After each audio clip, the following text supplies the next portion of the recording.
the brand really was just birthed off of the fact that one, being black, two, being black men, we just recognized that mental health wasn't something that was fully addressed, recognized. But also having to recognize now, this perspective when you get older, I think that what also helped was me and Brian kind of grew up in an anomaly. By that way I mean is this: when my parents went their separate ways, my mother put me into therapy. I could never forget it. When I was, that's awesome. She made me she had me meet with the school counselor named Miss Ratine when I was going to Immaculate Conception. I never forget that. I wasn't even in first grade. I was in kindergarten. That's awesome for the 90s. Wow. I was in the kindergarten. I'll never forget this. Miss Ratine had a playroom down in the basement where the cafeteria was, behind the cafeteria. Because this side was the kitchen. You go to the back, and then she had like a little office where there was a playroom to play with toys. And then that continued even when I transferred schools to Immaculate Conception. And there I worked with Miss Steele. Shout out to Miss Steele. From the moment I got to school until I graduated. So for me, I always do the benefits of therapy. Now, they did the same thing for Brian. But Brian, I wasn't saying he was opposed to therapy, but Brian was more so after a certain point, it's like, yeah, I'm good. And Brian's wanted to do his own thing, explore the world, as you should. But for me, that kind of normalized feelings and talking about them and not being judged or anything of that nature. So I guess unconsciously, it's probably also how I got to this field without realizing it until now. So it's good to have these conversations. But long story short, the brand was just geared towards how do we reach as many black people as possible and support them around their mental health.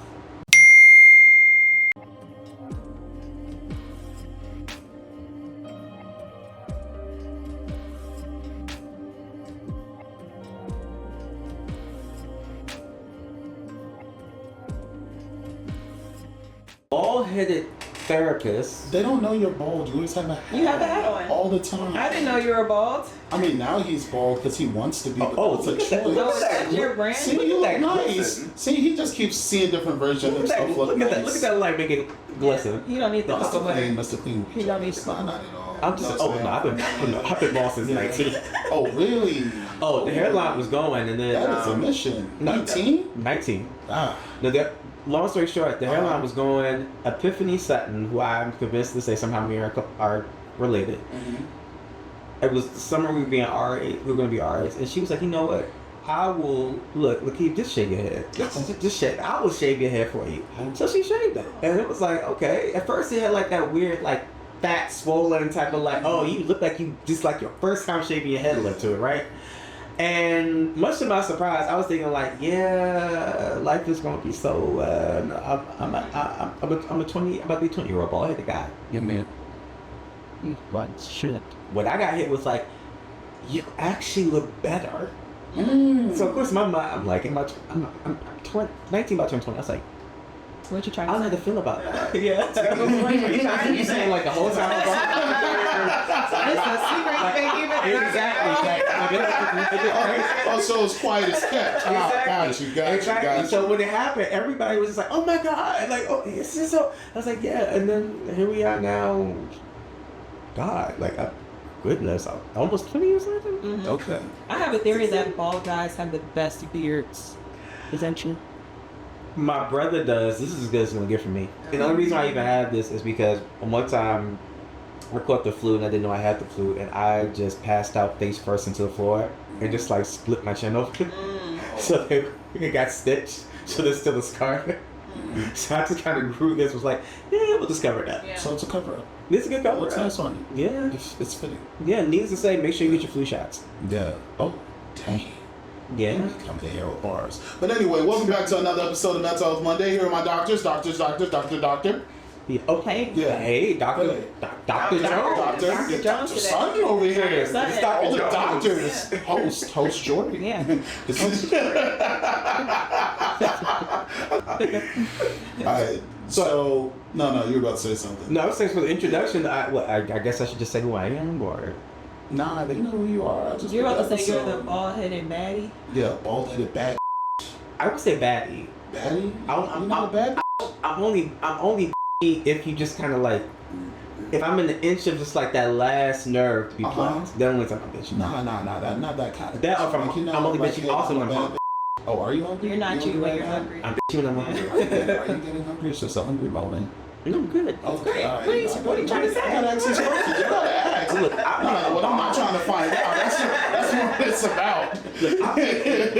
A turkey sandwich Really? with a side of apples and peanut butter before I came here. This is the second conversation about sandwiches we've had today. Remember you Yeah. said my son making all them sandwiches? Sandwiches Yeah. are good. Yeah. I love sandwiches. And you mentioned you had 2 sandwiches and the girl was keeping you hostage. Yeah, she was on this crazy. She I think I gotta go get a her heart sandwich. was in the right place, but you gotta read the cues. Yeah. Read the room. Did he ever introduce himself? We just.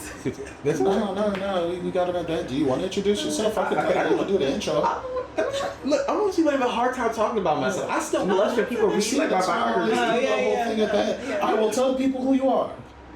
I'm a bald-headed licensed clinical social worker out here parading as a therapist legally, who's very passionate about mental health, passionate about African American culture, African American people, but more importantly, very passionate about humanity and really trying to engage people in a dialogue about their mental health, but more broadly wellness. Yeah, and as a therapist, this is the only time I look down on you guys. This is the only time he's right. Ethically, this is really the only time I can ever look down on you. Is in this case, it's just literal. Just literal. Let's give it up for Dr. Licky. Woo! Let's go, doctor. Whew, I'm still getting used to it. I was on my dad Thursday. I'm like, just out. Just having a good time. I'm sure your parents may have done the same thing to you. We just at a bar, we're just sitting there, we're just talking, then someone may come over innocuously, just kind of ask something, or even this, well, when we were at the gentleman's asking, I can tell he's a ritualistic brother. He probably goes to that bar every day. He just asked, you guys mind sitting down 3 chairs? He's like, me and my friends, we sit here, and I can't, he's an older gentleman, so I'm not gonna be like, man, get on my face. It was like, you know what, no, that's fine. And like a gentleman, he bought me and my father a drink. Okay, nice. So then, of course, because I was sitting here, he was sitting there in this chair, he was asking, what do you do? I was like, I'm a doctor. I was like, oh, well, he's a doctor. It's like, oh my God. He said, don't put your head down, like your dad be proud. He's a doctor, him and his brother, a therapist. So, of course, the next thing that's happening is, he started asking me my thoughts on pretty much the dynamic between him and his son. And so I was like, oh my God, I just came here. First of all, I can't even get therapy right now at this bar. I'm like 2 drinks in. I can't. Like I'm on my break. I'm on my break. You see this alcohol? I'm on my break. But I can't give you professional opinion on my break. Exactly. So I had to preference it and say like, well, I can't give any professional advice right now because, well, look where we're at. But what I will say though is this: it sounds like to me, yes, it's a disconnect, but you two very much want to work this out. So my suggestion is going to be is that you two actually put the time to get on the phone and work it out. As far as raise his son one way, and that was great. His son became the man he thought he was going to be, but now his son has gone even further, and he feels like this disconnect as far as like where his son is and what he does versus how he raised him. It's like we need to talk to him about that. Yeah. Just talk to him about it like that. But also recognize old school baby boomers, I love baby boomers, current baby boomers. It's this thing of like, I'm gonna feel away about something that my kids are doing. And I'm only gonna do one of 2 things. One, I'm just gonna say it to you in a way that I don't care if it hurts your feelings. I'm not gonna say anything at all, and I'm just gonna be passive aggressive about it. And it's like, well, you know, there's a middle ground to that. Yeah. You can say what you want, and it doesn't have to be In a respectful way. Exactly. And if it's a situation where you think it's gonna do more harm than good, then it's okay not to say it. So just kind of figure out. So essentially, that was just the whole conversation was about. But yeah, I just that feeling of like when people just say like, oh, yes, I just want it. And the bar was nice. My kids over here. So what do you see with my kids? He's pediatrician. Oh, that happened at my back to school braiding event. Bootstraps. Bootstraps. Bootstraps. Tell them about bootstraps. Bootstraps. Her little van. Bootstraps. Oh, I have to hear that. Oh, yeah, I got this. Okay, so I had a back to school braiding event because, you know, I like to do hair and the girls need to feel seen and loved and beautiful. And so I hosted this event at my former hair school, Dudley. And this lady comes. She came from Waldorf with her daughter. Oh wow. She could have to have a kid to be there. I never even inspired her kid. We had that whole combo about her, and I never inspired her kid. Well, she was the spotlight because I didn't even realize who her kid was because of all the things that were going on with this lady. Her kid was chilling in the back. Yeah. Her kid didn't really make a peep until the very end, but we actually had a nail student come and like do nails after the girls got their hair done, and so this woman is sitting getting her nails done, and there are 2 little black girls waiting to get their nails done.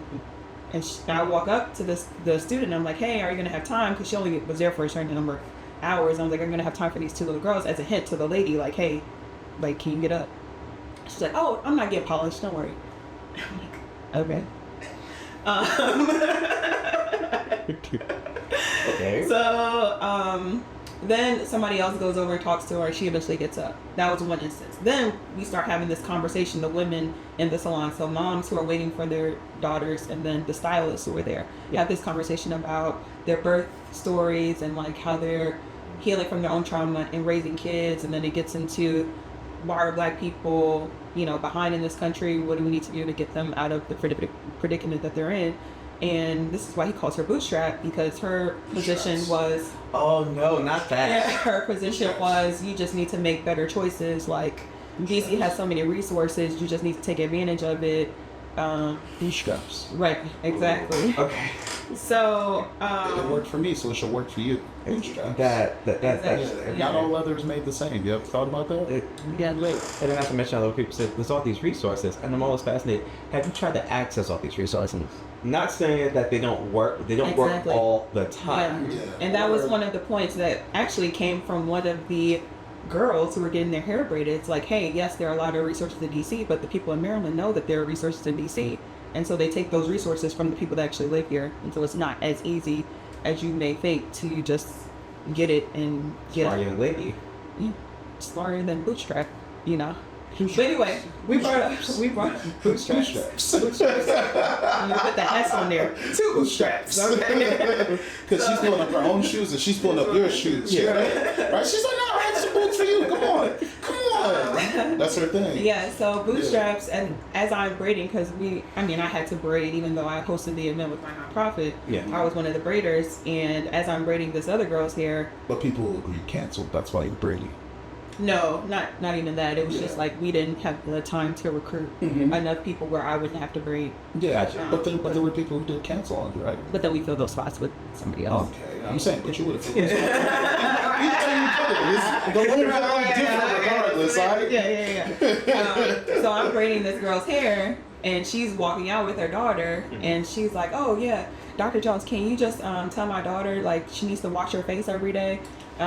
Because she's got bad skin, and this is in front of the entire salon. Like, everybody can look at this girl's face and like hear what the conversation is. And I'm like, you know, trying to be I don't know what you call it, but trying to be the conduit, I would say, to the Black community. Like, hey, yes, it's important to wash your face every day the same way you wash your body every day. That was going to be it. And then she's like, yeah, well, we've tried salicylic acid and that's not working. And I'm like, well, this isn't really the time. I'm braiding. Like, I can't really see her because they were like kind of behind me. Yeah. So she pulls her daughter in front of me so that I can see her face. And I'm like, I think the best way to go would be, you know, because it needs to happen in a office setting. I don't have any of my materials. I think we need to have a more in-depth conversation. I think you should just schedule an appointment. If you call this number, you can schedule an appointment with Dr. Jones. Yeah. She was like, oh, well, Anacostia that's just so far. But you got away from Waldorf. Okay. His specialist are reason. That's the reason.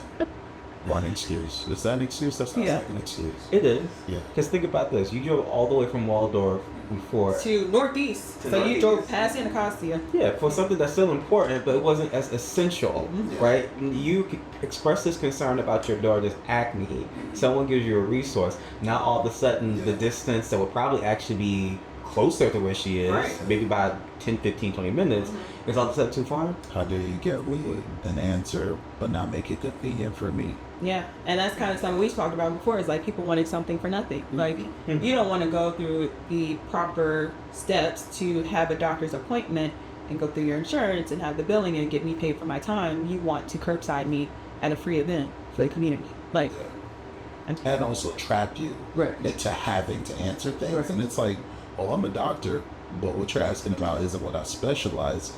There's actually a specialty doctor for what you're squeaking on. My opinion is just an opinion. Well, no, acne is something that's in my wheelhouse. Yeah, I know. Oh. But wouldn't she have to go to like a skin doctor specifically for the thing, since she said she's tried things before? And also, this isn't really a moment for you to give a professional opinion because you're braiding. Right, yeah.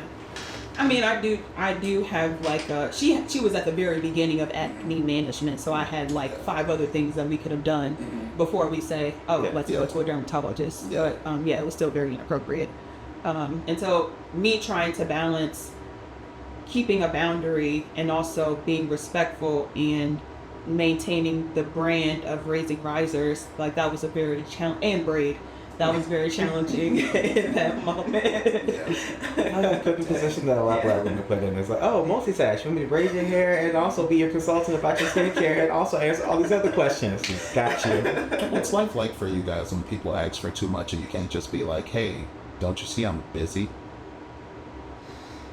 Like, I know for you guys it feels weird, but for me it's just like, nah, that's the first thing I would think of. Oh, this person's a doctor. For me it's just, hey, nice to meet you. It's never, oh, I need to ask something I need now because you're a doctor. Yeah. And it's like, I sometimes wonder, am I too considerate of people's situations, or am I the right amount of, no, you're thinking about the right things when it comes to people's situations? No, you're great. There's a lot of filtering that goes on in my response. Like, I need to say, no. In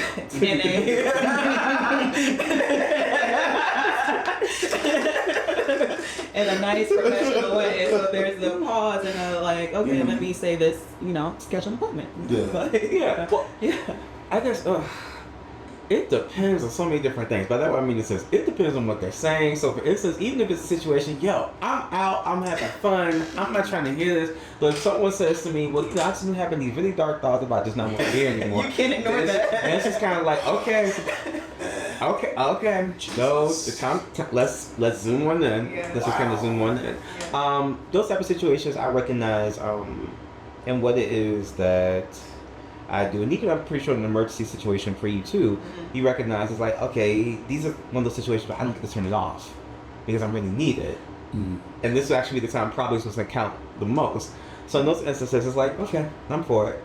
Other instances where it's just kind of like, well, my partner, my child, just these behaviors, they don't listen, they don't know how to emotionally regulate. Listening to that and giving that space to kind of, okay, I want you to feel like you're heard, but also in my mind, my thing is like, I know my cutoff time is about 5 minutes. So now after that, it's like, so here, because now I actually have cars, right? It's like, here, look, just do me a favor. Shoot me a text message to that number, because if you try to call me, I'm probably going to be in session, I can't respond, but I can respond quickly to text message in between my sessions, and we can figure out how we can support. And even if I can't work with you, I can figure out who I can connect with who has openings. Yeah. And just kind of leave it at that. And sometimes for people I recognize... Exactly. But then also I recognize I have some people where, and I never want to diagnose anyone I haven't worked with, I have some people I can tell cognitively you don't have the ability probably to read the room, to kind of see like, this is probably not the place to talk about it. So that filter, that boundary is probably not there. So in those instances, those are the situations where it's kind of like, again, so why don't we talk about this? And I even tell people, I want to make sure that I'm respecting your privacy. Then you get hit with this happened one time. Oh, I don't care. No, I ain't ashamed of nothing. It's like, no, I understand that. But ethically, even if you don't care, I have to. Yeah. So we really just need to schedule. And we can do it as early as maybe if it's a Saturday, we can do it as early as Tuesday. And just kind of, work that out. Just not right now. Just not right now. Yeah. At the club. Exactly. It's the reason why, like we were talking about, we go to certain places. Yeah. And it's good to be 2 names at the same time, right? Instead of just saying, I'm a therapist, I just say, I'm a social worker. I'm a social worker. So what do? I work with families in need. I just keep it vague. Like, I don't even want to go into the details of what that means. And much to my surprise, most people can leave me alone. Or if it backfires, I'll get a question about like Child Protective Services or CFSA. Because I'm like, so if CFSA took or they did X, Y, Z, then it's like, oh God. Yeah. So sometimes it may backfire. More often than not, it's a case of like, oh, okay, that's wonderful. Go help the community. It's like, yeah. And you can go back to my cocktail, or go back to my dog, go back to my family. Is there a weight that comes with, do we need to talk about my job for you to professionally? Is there a weight of... Yeah, because in DC is the city of, so what do you do? I put it this way, because 2 things. One, that's a recent phenomenon. Okay. Because how recent? A recent, I would say, by the time I went away and came back from college. What year was that? So I graduated high school 2007. Yeah, so it's the same year for us. Because I was thinking, I think that was around the time I started hearing people doing that in DC. But I heard people complaining about it. Yeah. Like, hey, I can't go anywhere without somebody asking me, hey, so what do you do? Yeah. And it's like, you're from Jersey. Either you show up and you got the money to pay for it, or you keep it pushing. That's how we are. And I was like, wait, so is that a normalized thing? But then it went from DC and it started going to other places too. Yeah. Now it's like a New York thing and a California thing and a Texas thing. I think that's only because we've become even more transient than we were before on a professional level. So DC, if you're a young professional, this is a very transient city. People come here and maybe they get their federal government job and they stay for the long haul, or they come here and they're interning, or they have a gig at some facility or some organization or some really big entity, and they come and they work and they make their money, and then maybe they fall in love and they decide, okay, well, it's time for us to move somewhere where it's less crowded, or they decide they want to go back home. I think because it's so transient, people don't really get that, oh, well, that's my neighbor, I've known them X, Y, and Z, like you would get, like, for instance, if you were living in Baltimore.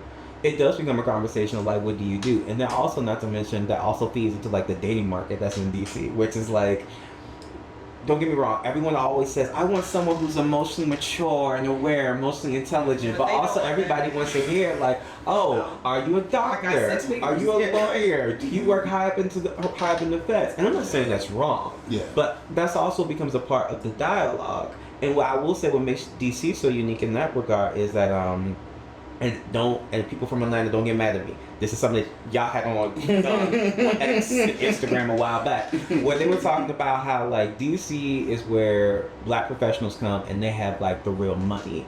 Atlanta is where you go where you think people have the money but they really don't. Yeah.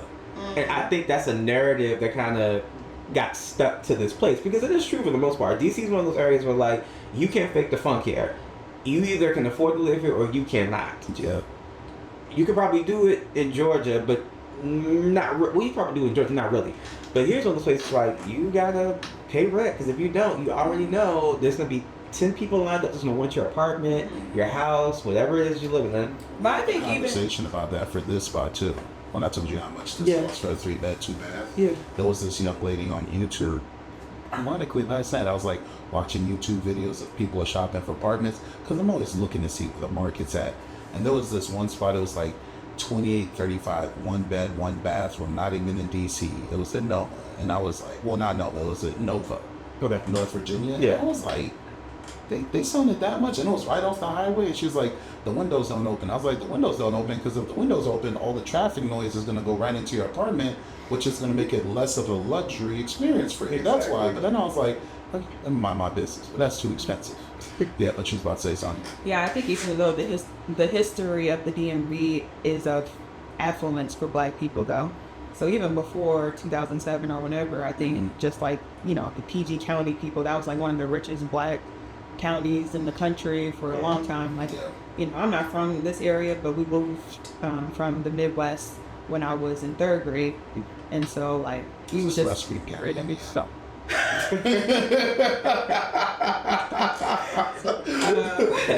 All right, Karen. Yeah, and so like as someone coming over here, you would just hear about like, oh, Prince George's County, that's like where all the money is. That's where they have the best houses. We were in Baltimore County, which was still like very nice. Baltimore was pretty nice. You know, our neighborhood, which was like, you know, a subdivision of all black families, like, you know, new schools, everything. Like you don't see that really in the Midwest. We had that same thing, but it was more white families, right? And so I think just the history of the DMV is just like black people being affluent, and so you have to have the money here. Okay. But when it comes to like me having to explain what I do, I think in medicine I've been so siloed and like I'm just around doctors all the time, so that conversation doesn't really come up unless I'm with a friend who is in another sector. So like I met a friend 3 years ago who is in the Navy and works at the Pentagon, and she has a lot of friends who are like lobbyists and stuff. So I would go to these like CDC events and people would do what do you do?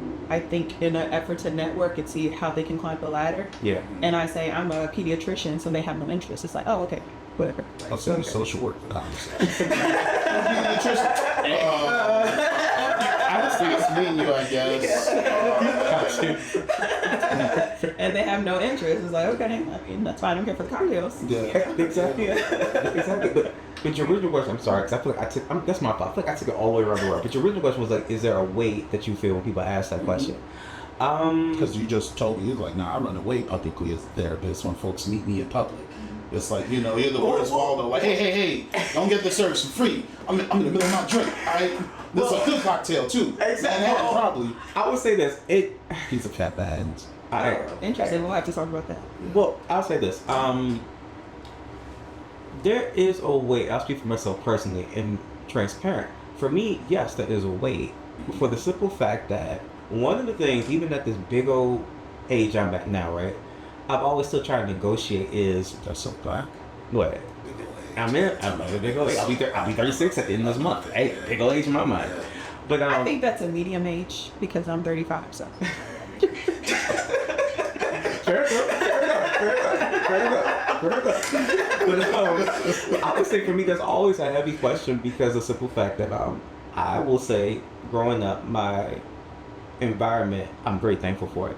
It was jarring for me because I grew up in the experience of my parents went their separate ways, and not blaming anybody, but my mom fell into poverty like a lot of women do when a marriage comes to an end. And my dad, because he didn't have the responsibility of watching us full time, he was able to kind of transcend to middle class because they were both working class ever since I can remember. But he was able to get those extra hours at Metro and just kind of transcended it. Yeah. So it's kind of, yeah, you worked for Metro for 41 years. 40 years. Wow. Okay. A real OG. Metro has medical services when it comes to mental health and everything else. Yeah. One of the first companies to have in the DC. Yeah. Yeah. And so it was just watching as time expand, just kind of like these different economic experiences. And then what did not help, even though I'm thankful and I realize how many doors are open for me now, me and my brother got put into Catholic school. Two separate Catholic schools. And Catholic school from pre-K all the way to 12, but more so what happened in high school. I will say, the Archdiocese of DC, when I was coming up, when you went to like the pre-K to 8th grade schools, you still have majority black kids who have a similar background to you. As in, like, you had black kids whose parents were working class, black kids whose parents they were impoverished, black kids' parents who were well-to-do. But it was a situation which is kind of like, there was still more commonality there. Fast forward to high school. So I go to St. John's. St. John's was a jarring experience for me because that was the first time I got introduced to people who actually were wealthy. And before, I didn't really have to think about, you know, what you did for a living, what your parents did for a living, where you went to school, because it was just a case of like, well, this is my environment, my community, everybody does kind of the same thing. It wasn't until I got there that I really understood what class was. Because I was going to school with kids whose parents worked high up in the government. Parents who were lawyers, doctors. We had even 2 kids whose parents were diplomats. Mm-hmm. So coming into that space and kind of hearing them talk about their parents, but also not even just hearing it, but just going into the parking lot and seeing the cars and just the wealth, it really made me conscious of this thing about, oh, so when you go into work, whatever you do, it has to be deemed as respectable. Because if it's respectable, because at the time, my young naive mind, I equated respectability with wealth, and I didn't realize the two are not the same thing. But for the longest time, and I'll be honest, even at 35, there's still a part of me I have to check myself when people ask me that question. That doesn't go back to like that 16, 15-year-old me that was kind of taking it all in, was just like, and please, parents, forgive me because I love y'all tremendously. When I got there, I realized like my parents are hardworking. My parents, compared to what these people have, my parents have nothing. That's the mindset that still go back to when people ask that question. Every day, every second of every hour. Exactly. Yeah. And so when people ask that question, it does have a weight to it, but not in the way I think that some people do. It just kind of takes me back to my younger self. It's kind of like I recognize the first time I recognized what privilege and opportunity look like. And now being at this age now where I'm not gonna lie, part of me does pause and ask myself, I've done everything I wanted to do because I'm passionate about it, but also part of me asks, have I done everything that I've done in the way that I've done it because I'm still aiming for like that level of what I deem as respectability. And whatever capacity it is, I can do it based off of what I'm passionate about. And the answer to that is maybe. Yes. Sorry, this is getting red table talk. I just want to cut. As you're talking, that's what I feel. Yeah. And I mean, I guess I could say it's similar for me, but I think I think I did a really good job of picking and choosing what I care about and what I want and what I'm trying not to be in the process, right? So like Jamaican household, Jamaican on both sides. That means your aunt's gonna be Jamaican, your cousin's gonna be Jamaican. Everybody's Jamaican. The church is gonna be Jamaican. You feel what I'm saying? Like there's Jamaicans everywhere, right? But then there's a certain balance of you have to work with other people to get things done. You can't just be your culture. Because like even if it's come to Jamaica and feel all right, you live in America. Right? So like growing up, and I think I may have said this to you before, I don't think there's ever been a weekend my mom didn't work the weekend cleaning up somebody else's house. And my mom has cleaned up like 7 different houses over my lifetime. Most of those people are either well off or rich. And there's still one lady she works for to this day. And my mom's turning like that age in like 2 weeks. And I'm like, damn, we gotta figure something out because this ain't gonna work for you. So I don't think I've ever had the opportunity to be like, oh, we well off. I've had the opportunity to be like, okay, so my dad's taking me out with my sister because we're Irish twins to keep that relationship going, and my mom's going to work on the weekend. And then after my twin left to go to VA, all right, now I'm with my mom at the lady whose house she cleans up on the weekends, and sometimes on the weekdays I got to be with her. And I don't see my dad, but he's working Maytag. Damn, my mom working a lot. Damn, my mom's still working. Damn, my mom working again. And I'm like, oh, okay. So there's work ethic and we have to work to keep what we have. So now I definitely feel it on that one. Yeah. My situation was kind of different. Like, now that I look back, I know that we were not wealthy, but we were upper middle class, I would say. Yeah. But I didn't feel that because of the way that my dad like held the money. Like, you get what you need, not necessarily what you want. You get the nice version of what you need. Yeah. But it's not like he used to say, "Do you want to go to college or do you want to go to Disney World?" And so I never been to Disney World. Like, that's a bad statement. You know, that's a bad statement. Even Did you growing ever up. get to enjoy the stuff that you got? What do you mean? I guess that answers the question. Yeah. As soon as you said it, I was like, I know you know the answer already. Now, with that reaction, now let me know you know the answer. Yeah. I mean, like, I had no perspective on, like, how other people were really living because we always lived in a nice place. Like, I never knew about, of course, I have family members who are not as wealthy, but and so we would visit them, but also moving over here when I'm in 3rd grade, we are kind of disconnected from the family. And so this is just my existence. This is what normal is. And so I never had the experience of like, oh yeah, they're wealthy. That means that they drive this certain car. It's like, no, everybody has the same. I mean, we drive an Acura, like, I don't know, to other people. My grandfather used to call us the rich kids. Yeah. But I didn't understand that. It was kind of like, oh, okay. Grandparents are so messy. They are. You be chilling, right? And then like, you know, oh, I love my grandparents. You know, you always have the great memories. And then like after, you're like, yo, you know my grandparents used to call us? Okay, you know, now that I think about, look, 'cause my family knows I hold my grandmother on the pedestal, but I'll be the first one to also look back. I'll also be the first one to look back and say, my grandmother was a wonderful person, but my grandmother was also a low-key messy when it came to like either my female cousins or even to a certain extent my mom. I'd be like, I look back at it now and think to myself like, you were a sweet little old lady, but she was also shady as hell. Yeah, in reflection. Yeah. Passive aggressive, right? You kind of of that caliber, as it just kind of like you tell her that somebody was doing something, she wouldn't outwardly say like, well, that's stupid. She'd just be like, oh. Or like when old people would say, bless your heart. Oh, That's the shadiest. do you think it's possible to get the better that the older generation wants for us without them having resentment, for us having the opportunity to have those things? Yes. But okay. You said yes quickly, but I feel like you're No, I say yes because I'm fortunate. At this stage in my life, I still have both my parents. My mom will be hitting 70 in March. My dad will be actually 66 4 days after my 36. Your parents are the same age. Exactly. And I love them at this age because they are more emotionally available to me because they've gotten through that experience of just trying to, I need my kids to be successful and survive, so they're not in that rush or in that hurry, and they're not as frustrated. It's not that responsibility of not just having to take care of yourself, but also take care of your kids. Yeah. I love them because age has gotten to a place where they don't get quick to anger. I love them because age has gotten to a place where they can allow a lot of reflection. So when me and my brother come to them about certain things, they'll be the first ones to kind of look us dead in the eyes and listen. And without even me or Ryan crying, they'll cry and be like, I'm so sorry. I love that they talk about their traumas and they contextualize a lot of things for me.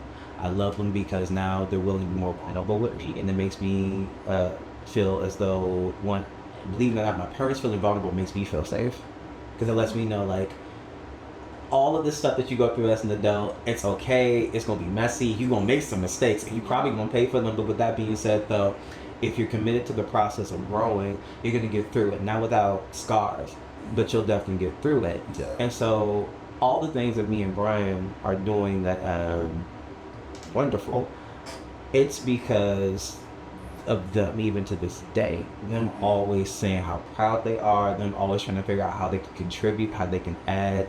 The only thing that I would say my parents do is just, like any parents, and it makes me blush today, like I told you at the bar, just gonna brag.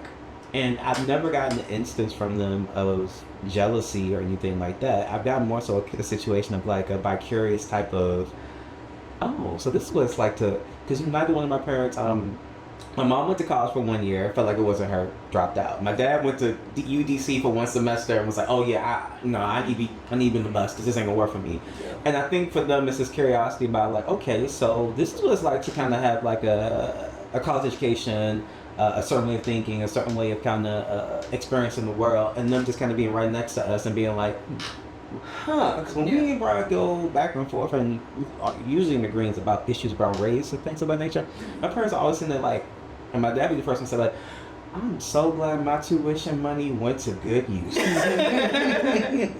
So I say that quickly because I really do. If your parents are in a place of their own healing and really actively trying to heal, they won't get jealous of you. They're just more just so proud that they were able to contribute.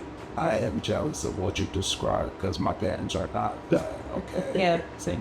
Yeah, I was with you. I was like, we felt the same thing right now. Because everything you said, the crying, the vulnerability, the breaking down, the being more reflective, I think there's two sides to reflectiveness, if that's a word. Reflection. I was gonna say that one, but I feel like this is a this moment, right? Which is I'm putting two things together that don't belong, but we here already, right? I mean, words don't become words. Wednesday can become Wednesday until somebody decides to make the word Wednesday. Just think about it. Yeah, and like I think when my parents do what you described, I could feel the fear in the background that's working its way through a lot of what's going on. So I think the way my parents function, and I don't know if it's because we're immigrants, is you don't get tomorrow, which I think that's good to understand that you're not guaranteed a tomorrow. But I think the issue with that is when you see people who function out of a place of fear, and sometimes it's a fear of staying away from the other person's fear, or it's a fear of, I can't control my fear, so I have to do every single thing I can until the day that I die. You don't get to see what peace looks like through those people. So for a kid like me, you find your own peace, and when you go home, you have to be careful to not let their lack of peace interrupt what you worked so hard for. Yeah. Because it's like, you're not, as a child or as a parent, I don't think you're supposed to give everything you have. I think you're supposed to give what you're able to find, and sometimes you should try and keep something for yourself, because that's where you find your humanity. So for example, in the last interview we did with Josh, I asked Josh, he was my guy who was here before you. Yeah. Where does Josh start outside of the being a dad part? Because I don't want all of our interviews and advice to people to be just about, well, here's what it looks like to be a good co-parent, here's what it looks like to be a good dad, here's what it looks like to give your sons or kids advice. I want to hear about my friend who I knew before you had kids and after you have kids. And are you still making time for that person? Because like, even in our work, we have to be careful not to be lost in our work and still make time for ourselves. Facts. So when my friends do things like, hey, let's have dinner and meet up with people, I'm like, oh, I can actually enjoy my friend's joke and it not be work related. You get what I'm saying? Yeah. When I hear about people say, oh, I had this party and you invited, I feel bad when I say, sorry, I can't come. But sorry, I can't come is either I press the gas on this engine to make it happen, or this thing stops if I'm not careful. Yeah. Because as you and I know, Forest Therapeutics, Yes. he has his own brand. Right. Forest I've been Therapeutics. I don't know if you mentioned that earlier and everything else. I realized before you came in, I was like, damn, I don't know if I'm supporting my friend's brand correctly. I gave a couple likes, listened to a couple of clips, and I was like, I don't know if we ever talked about what's the importance about the brand that you and your brother have started. And what is it like to have so many things that's involved between you and your brother? And I see the different sides that you guys are trying to pour into the brand. But you asking me? Yeah, that's a segue. That's all. That was a segue. Yeah, that's all I do. No smoothness. Ta-da! Here we are. Yeah, we're here now. Okay. So okay, I feel like there's 3 questions in that. Mm-hmm. Okay. Let's just talk about the brand. Okay, well the brand really was just birthed off of the fact that 1, being black, 2, being black men, we just recognized that mental health wasn't something that was fully addressed or recognized. But also having to recognize now, perspective when you get older, I think that what also helped was me and Brian kind of grew up in the anomaly. By that way I mean is this: when my parents went their separate ways, my mother put me into therapy. I could never forget it. When I was, That's awesome. She made me she had me meet with the school counselor named Miss Ratine when I was going to Immaculate Conception. I never forget that. I wasn't even in 1st grade. I was in kindergarten. That's awesome for the 90s. Wow. I was in the kindergarten. I'll never forget this. Miss Ratine had a playroom down in the basement where the cafeteria was, behind the cafeteria. Because this side was the kitchen. You go to the back, and then she had a little office where there was a playroom filled with toys. And then that continued even when I transferred schools to Immaculate Conception. And there I worked with Miss Steele. Shout out to Miss Steele. From the moment I got to school until I graduated. So for me, I always do the benefits of therapy. Now, they did the same thing for Brian. But Brian, I wasn't saying he was opposed to therapy, but Brian was more so after a certain point, it's like, yeah, I'm good. And Brian just wanted to do his own thing and explore the world, as you should. But for me, that kind of normalized feelings and talking about them and not being judged or anything of that nature. So I guess unconsciously, it's probably also how I got to this field without realizing it until now. So it's good to have these conversations. But long story short, the brand was just geared towards how do we reach as many black people as possible and support them around their mental health. And initially, it was just going to be focused on the Washington metropolitan area, but now maybe we're getting a little bit more ambitious. We're thinking like, okay, so how do we make this like all up and down the East Coast? And I'm not going to say nationally, all across the country. I'm not trying to be that. into existence. Look, I'm not trying to be that busy. Yeah, I'm not trying to be that busy. That's actually correct. No. I don't want to step on anyone's dreams because naturally I do want national, right? But it's like the bigger your thing gets, the more work has to happen, or the more people you have to hire to make the work not heavy for yourself. I don't want to be that busy. I just don't. I know me. I know I want to be able to be as impactful as big as I possibly be without me having to sacrifice my peace of mind and things I wanted, which is my mind is retirement farm where I just grow sweet potatoes, apples, make hard cider, and apple wine. And then also have a dog sanctuary in the back for all the dogs nobody wants. And a cat sanctuary. Yeah, that too. I don't forget about the feline. And a koi pond. Yeah, with the big fishes. You painting a picture of you. No, exactly. Well, she cooking right now. That's actually my vision. That's my vision. And then when all there's all around, it's the case. Well, we're gonna have someone who has enough space to host everybody. We have a whole farm. Yeah. Come on over. But to that point, just figure out how to be as impactful in our community as possible in regards to mental health, and not just limited to therapy, even though of course I'm a big fan of therapy. Also figure out what other resources can we put out there, right? Or can it be a situation where we're putting out maybe free worksheets? Can it be a situation where we're doing free videos? Are we doing podcasts to kind of help people? Are we able to do mental health panels in the communities? So whatever it takes, really trying to reach as many people as possible, let them know we exist, and offer what it is that we can offer. In regards to being able to do it with my brother, had you had this conversation with me like 20 years ago and I was like 15, 16? Yeah, not because we didn't even like each other. It's the fact that me and Brian, up until the point that we got into like our 30s, me and Brian always just kind of did our own thing separately, independently. So if you were to ask me when I was in college, like, you can be in business with your brother, I'd be like, I don't even know where he's at. I mean, deployed somewhere. I don't even know what that man's at. I don't see him when Christmas rolls around or Thanksgiving, but I don't even know what that man's at. So to kind of meet up in this place where we are in life, I feel as though it was kismet because he had to get settled. I know I had to get settled and kind of mature around, a business, mature around a lot of things. And we're there and it works. And we're very intentional with each other and we don't step on each other's toes. And we pay attention to what it is the other person like, what it is the person doesn't like. And we communicate everything that pertains to the business. As in, like, there is no such thing as, like, well, where did this charge come from? It's a text message saying, like, hey, I got to buy this from the office. It's like, okay, cool. Or there is no making a decision about any business deals without, well, let's pause. I need to call or I need to text, or can we schedule another meeting that may include my brother in it. And I would say professionally, that's brought us together closer personally. Because when you have someone who looks out for you in a professional sense, and we're talking about, let's be honest, finances to all of you, it really makes you realize that, one, wow, you really do want to be fair in this thing that we're collaborating on. But then two, to take it deeper, it's like, yo, that's my brother. And my brother is always looking out for me from the sandbox even to now.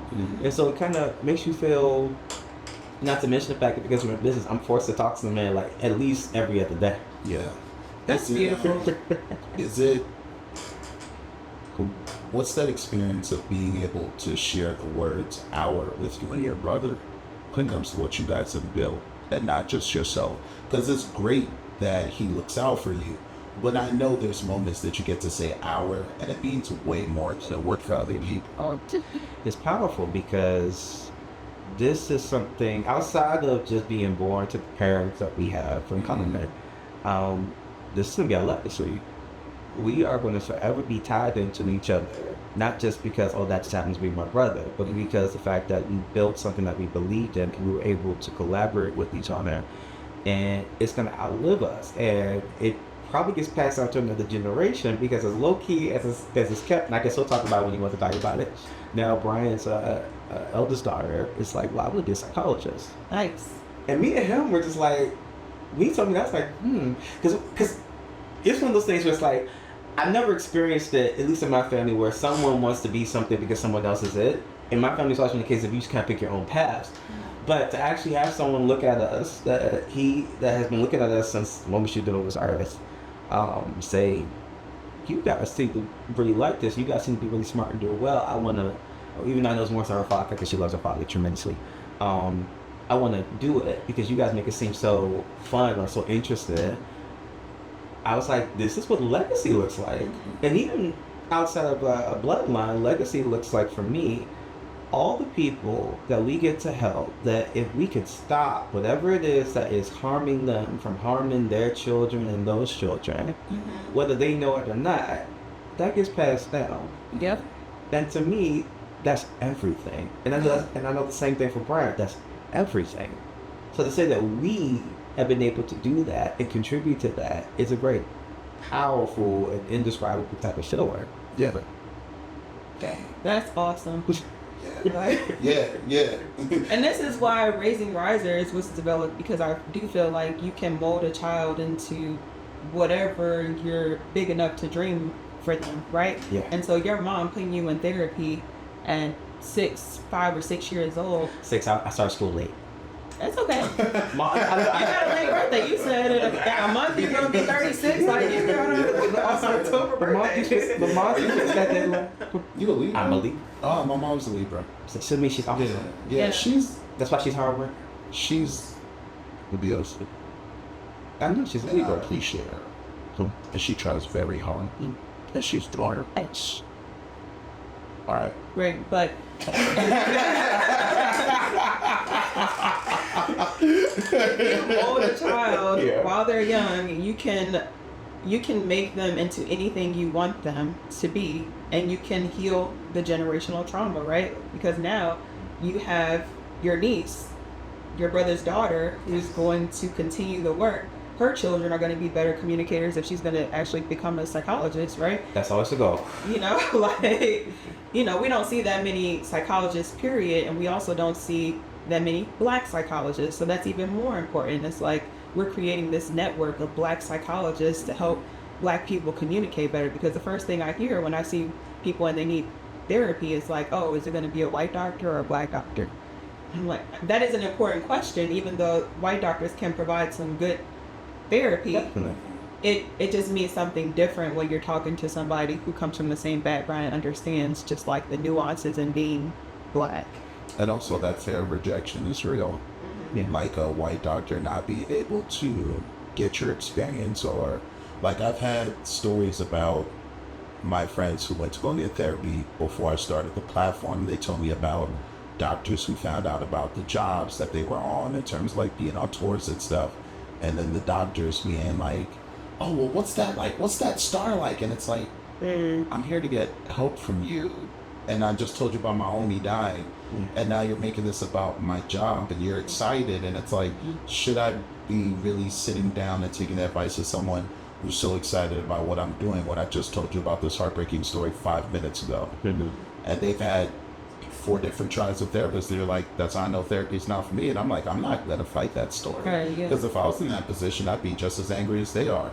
But you should tell them about all the things that you've done so far. I feel like that's really important for them to hear about what you've done. Yeah, so maybe I should start from the beginning. Yeah, no, go ahead. Please don't give a shit. Please. Yeah, so I guess what beginning do I start from? I'll start from my residency. So I completed my residency at Georgetown, which is super, it's just a different experience, just like super privileged, not that much diversity. My goal though was to take all the great knowledge, all the information, and then just like share it with the black community, because maybe that's going to help us move forward. So my dream job was at an office in Anacostia, and so I work there now. And in my 3 years working there, I realized, kind of like I was saying before, like black people are experiencing the same thing, but they think it's unique to their family. But I had the privilege of talking to many people a day, and so I hear the same stories over and over and over again. And I realized that the system just is not set up for us to win, and it never has been. And so that's why I started looking for opportunities to affect the family in a bigger way, because I only have 20 minutes to talk to families, and that's not enough time to even, at the end of the visit, I got to the problem, but I don't have time to solve it or help you solve it, right? And so I went to this conference called the National Black Child Development Institute conference last October. And at that conference, they showed a documentary called Black Boys. And that was the first time that I saw black men being vulnerable and openly expressing their feelings about their experience in this country. And so I was like, but in that documentary, it was mostly like professional athletes and college athletes. And so I was like, okay, I need to bring that conversation to the community, because maybe that conversation will help dissolve some of the rage and anger that leads to violence. And so I hosted my first community event in February of this year, and we showed the documentary, and we had a panel of 5 black men who were examples of good fatherhood and leadership. One of them was a pediatrician I actually worked with, and just like, even though they were from different backgrounds, their experiences were the same, even the same as the boys that were talking in the film. But they also shared how they were able to overcome those barriers that exist within American society. And so I got a lot of good feedback from that event, and it inspired me to like really push forward with my nonprofit Raising Risers, which is meant to like fill in the gaps that we experience as black people. So like, if the system is failing us in this way, maybe we can support each other and fill in those gaps and help each other move forward. And so that was my first event. Last month I did the back to school braiding event, because I just felt like Killed her. It sounds like it. It sounds like what you talked about it. Yeah, well, I feel like, black boys have their plight, and a lot of people are aware of it. I feel like black girls are just overlooked and ignored a lot of the time. And so I wanted to create a space where they felt seen and beautiful and proud and nurtured. And so that's why I did the back to school braiding event last month. It sounds like a brilliant idea. I've never heard anything like that before. So kudos to think outside the box. Yeah, and I was inspired because on the radio you hear like, oh, cuts for kids, back to school, cuts for kids. And for me, cuts for kids sounds like boys are getting their haircuts. Yeah. I did realize later that they actually do girls' hair. But you saw something too. I was saying, hey, so research.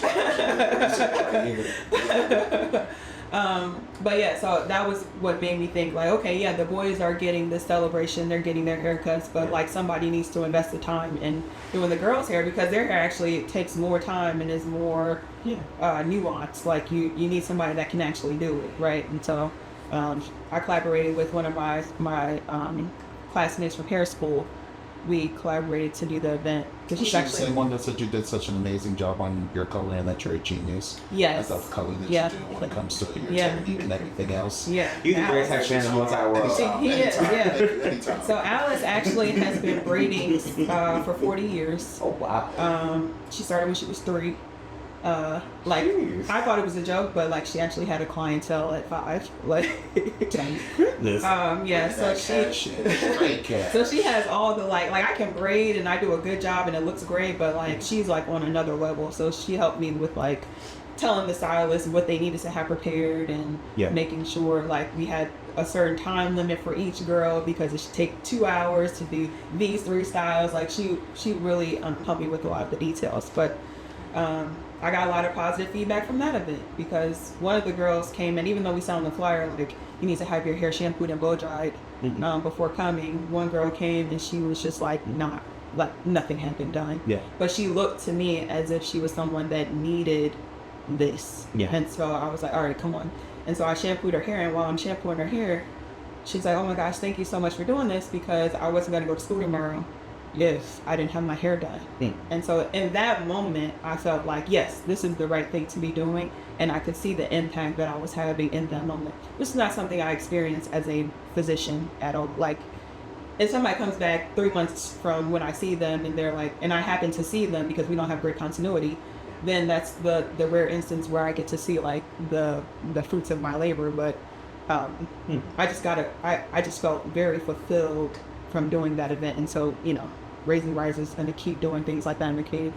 Next year, we're actually going to continue our Black Boys, event, but we're going to break it down into quarterly events so that we have time for emotional processing with the audience members. So, yeah, that's brilliant. We're still working on that. We're not thumbing a war. Let's get by itself. Because you said something that I wholeheartedly agree with, and when you said like, well, the system fails us, and for me personally, it was a reminder where we got into this wave. Thank you, Donald Trump, of this whole anti-DEI rhetoric, right? As in, okay, well, no, that's not fair. Why should they get advantages and we don't get those same advantages because you've always historically had those advantages? And when that started happening, and maybe it reminded me what I already knew, it's like, oh, there's always going to be a wave of whiteness that is the predominant culture. There's going to be the standard to which everything is going to be measured up against. And when you try to tell them that, no, that's not going to be the measurement anymore, and that we need to actually start distributing some of these resources to people who historically not had them, you get the kickback. You get the backlash. But there's people who buy into that too. So like from a lot of the Asian culture that was like, correct, they're benefiting too much from this. And it's like, well, when you guys got rid of it, you saw you guys weren't benefiting from it either. So it's not just about Black. It was about everybody. Exactly. Black was just the topic. And now that they've taken it away, you see you guys aren't benefiting anymore. Because there's a lot of stories that's coming out about kids who have the grades that belong in these Ivy League schools. And they're like, well, why aren't we getting any attention anymore? It's like, we thought the DEI was just directed towards Black, but it's everybody. It's funny that you said that, because today there was an article published about Brown University. This is like their lowest enrollment of Black students for their freshman class that they've had in over 20 years. Mm-hmm. And that's also because of the laws that have been put in place now. It's like you really can't consider race anymore in admissions.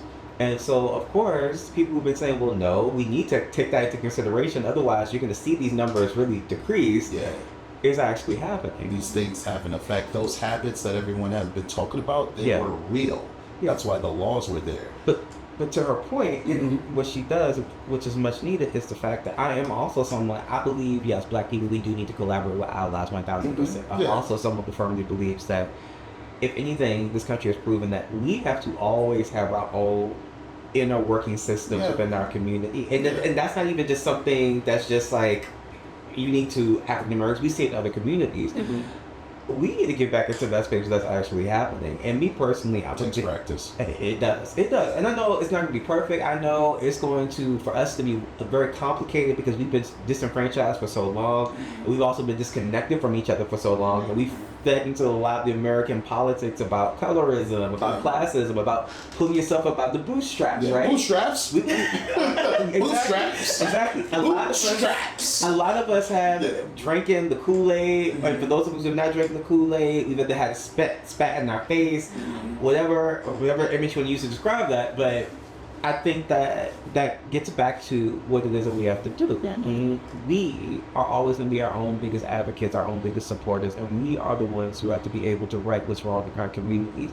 And yes, should we demand the government support us? Yes, but should we also be prepared for the fact that they're not going to when we really need them to? Yes. Always work as if the resources aren't going to be there. I think what's really important about Jory's story, right? A woman is wanted. Where's the man that does the opposite of what she's doing, that version of what she's doing? Because what she didn't mention is the space for conversations that happened at that young lady's event where they were getting their hair done. What she didn't mention is the conversation between the mothers about what birth looked like, how did that affect our bodies, what did that look like health-wise, how are our relationships now. And every time she does that, I'm just like, oh, I want to do a male version of that, right? Because it's so cool. It's like, she's doing an amazing job, right? She knows she's doing an amazing job, but she's doing an amazing job, right? And I'm like, for every event you do, I need to match your funds to make sure you can do a whole version of that, so the recap is felt for like weeks to months. I need to make sure, hey, I partner up with my boys right here and say, hey, do you want to do a version of what she's doing? And what does that look like?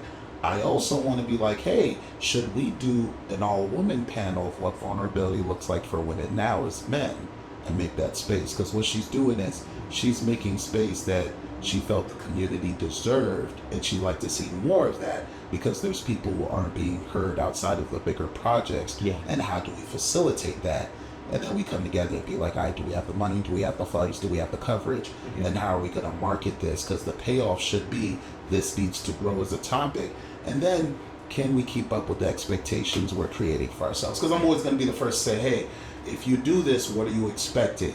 And then, what's your cutoff point of we've done enough, which is the most important part. Like, impact is great, but don't let impact take a bite out of you. It's supposed to be the other way around. I got my impact, I'm keeping it moving. I appreciate all y'all. Here's my email if you want to talk. Because there needs to be an opportunity when we say, okay, I've done this much, who's going to be next to step forward or provide the resources that don't make this hard, because you guys don't own us because we've decided to help the community, which is really, really important. Agree. The third conversation that I think needs to happen is one with black women and black men, because I think there's so much division that keeps us stagnant, right? Like, women and men are against each other when they should be working together, because that's the only way the black child is going to propel themselves and move forward. Which means we're going to have to talk about all the issues that we've all been avoiding. We got to have hard conversations. 1,000%. And that's why I enjoy podcasts, because, like, I'm pretty sure I have a lot of bad opinions that aren't good, and I need someone to be like, hey, that's wrong. This who raised this boy? You get what I'm saying? But it's just like, no, that is the question. Who raised this boy? That's the most important part. I don't want my parents to feel guilty for what they haven't done. I want them to feel proud of what they have done. And that it's my job to be like, you guys have done a great job. Now it's my turn to take over and to do the better job of what you started. And that's what this is about. So, but you're doing a great job. Just thank you. We're all doing a great job. Oh, we are. We are. Great. But you know the last topic, guys. Let's clap it up for ourselves.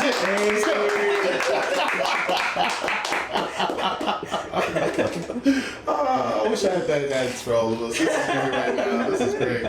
That's why I got the table.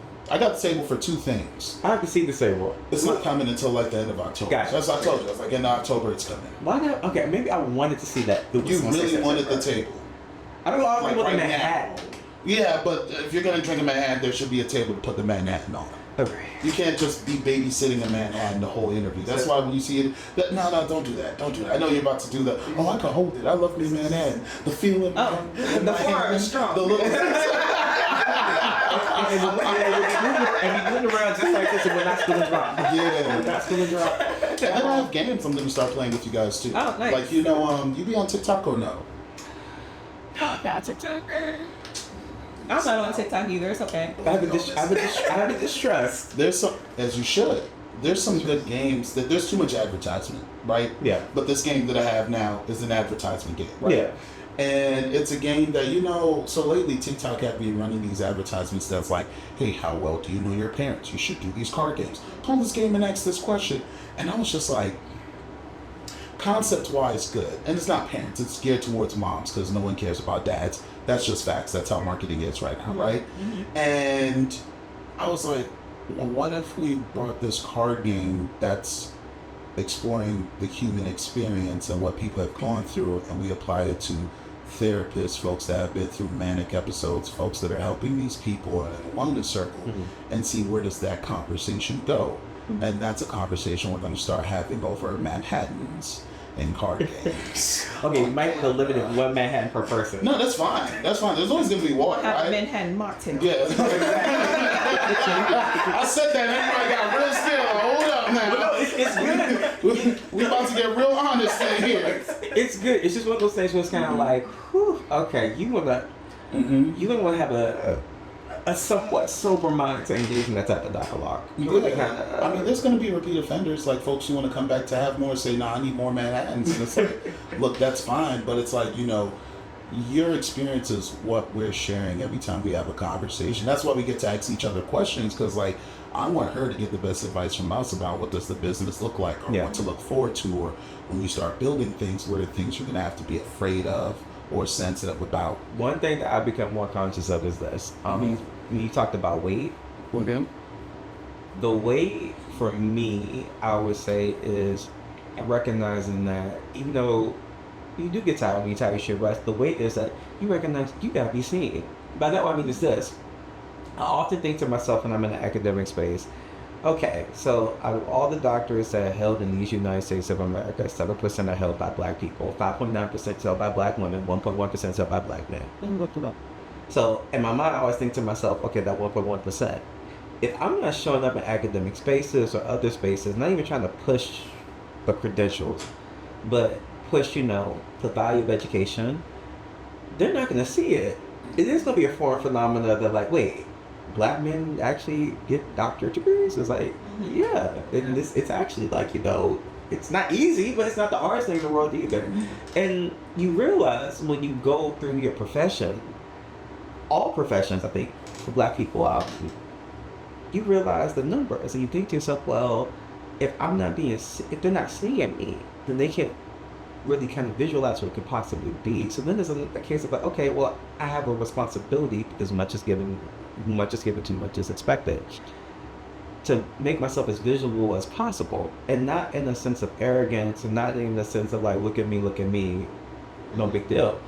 But in the sense of like, hey, look at me, because you can do this too. Right. And even if you don't want to do it the way that I did it, you can do it your own way. Even if you want to get a doctorate degree, you can go and you can be in business, or you can go and you can be in chemistry, or you can go and you can be somewhere in STEM, and really kind of propel them forward in that way. Because what I realized, the reason why I think we got to where we got, and again, no dig at my parents. Parents are smart people. They weren't academics, but they always put us in spaces where academics existed, and to challenge us, and to ask us questions, and to make us think.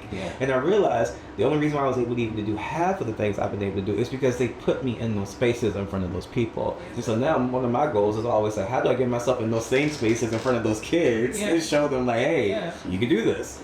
You can't be what you can't see. Exactly. And then what I like about what we build out, especially having somebody like Dr. Jones over here on the platform, is I'm not in the clinical spaces on purpose. there's a certain amount of freedom that I get at being an advocate and not working for the healthcare system. Yeah. Where they dictate, like when someone who pays you or someone that is directly informative in the institution of medical care, that no and everything that they block from you, that rubs off on you after a while. There's a certain anxiety of I want to do these things, but all these people in positions of powers who are my peers keep saying no. Can I really bring these things to life? Yeah. And like for me, bringing it to life, because I was raised in a hospital, I knew I have to stay away from the hospitals. I can't bring people on this platform from the hospital until now, because I have proof of building this for 5 to 6 years. And folks are like, well, what he does works. I got help. You get what I'm saying? Yeah. Well, did I have a manic episode? Yeah. All right, well, what's the other number that you call outside of 911? Ooh, that's a good question. Police training. That's something that we brought up in that last story. Episode hasn't come out yet, but it will come out. Woo! I thought about what you said, and I had to like go back to really listen to everything you were concerned with, because like we don't argue. We're not in the part of our relationship where we argue about stuff yet. Who, me and you? Yeah. We're not at that point yet. That's a good thing, because that means we're getting to learn each other, and that's great. Like I told my partner, I'm like, look, people who I work with, we're in a relationship, and it's my job to really think about where would we either butt heads or would we have a difference of opinion, but those opinions are still valid even if you don't agree with it. And for the thing that you were saying about the cops and that whole situation with the kid, I like re-went to that story of the kid almost pushed his mom into the bus lane that was coming. There was an autism situation with a kid, and can I rephrase that? No, you can't. There was a 12-year-old who's autistic, who also has these like outbursts of aggression. Yeah. And I had never seen him like that because he's so over medicated when he comes to the office, and he just sleeps. Yeah. And so I was leaving work one day and I saw him fighting with a security guard outside of the bank. And I just couldn't walk past that and go to my car. And so I stopped to see what was going on. And his mom comes out of the bank and I recognized her. I did not recognize him because I'd never seen him awake. Yeah. And so when I recognized who it was, I tried to tell the police officers, like, hey, you can't yell at him because that's just going to make him more upset, because one, he's autistic, and two, like, you can't yell at an agitated person. That's just going to make them more agitated.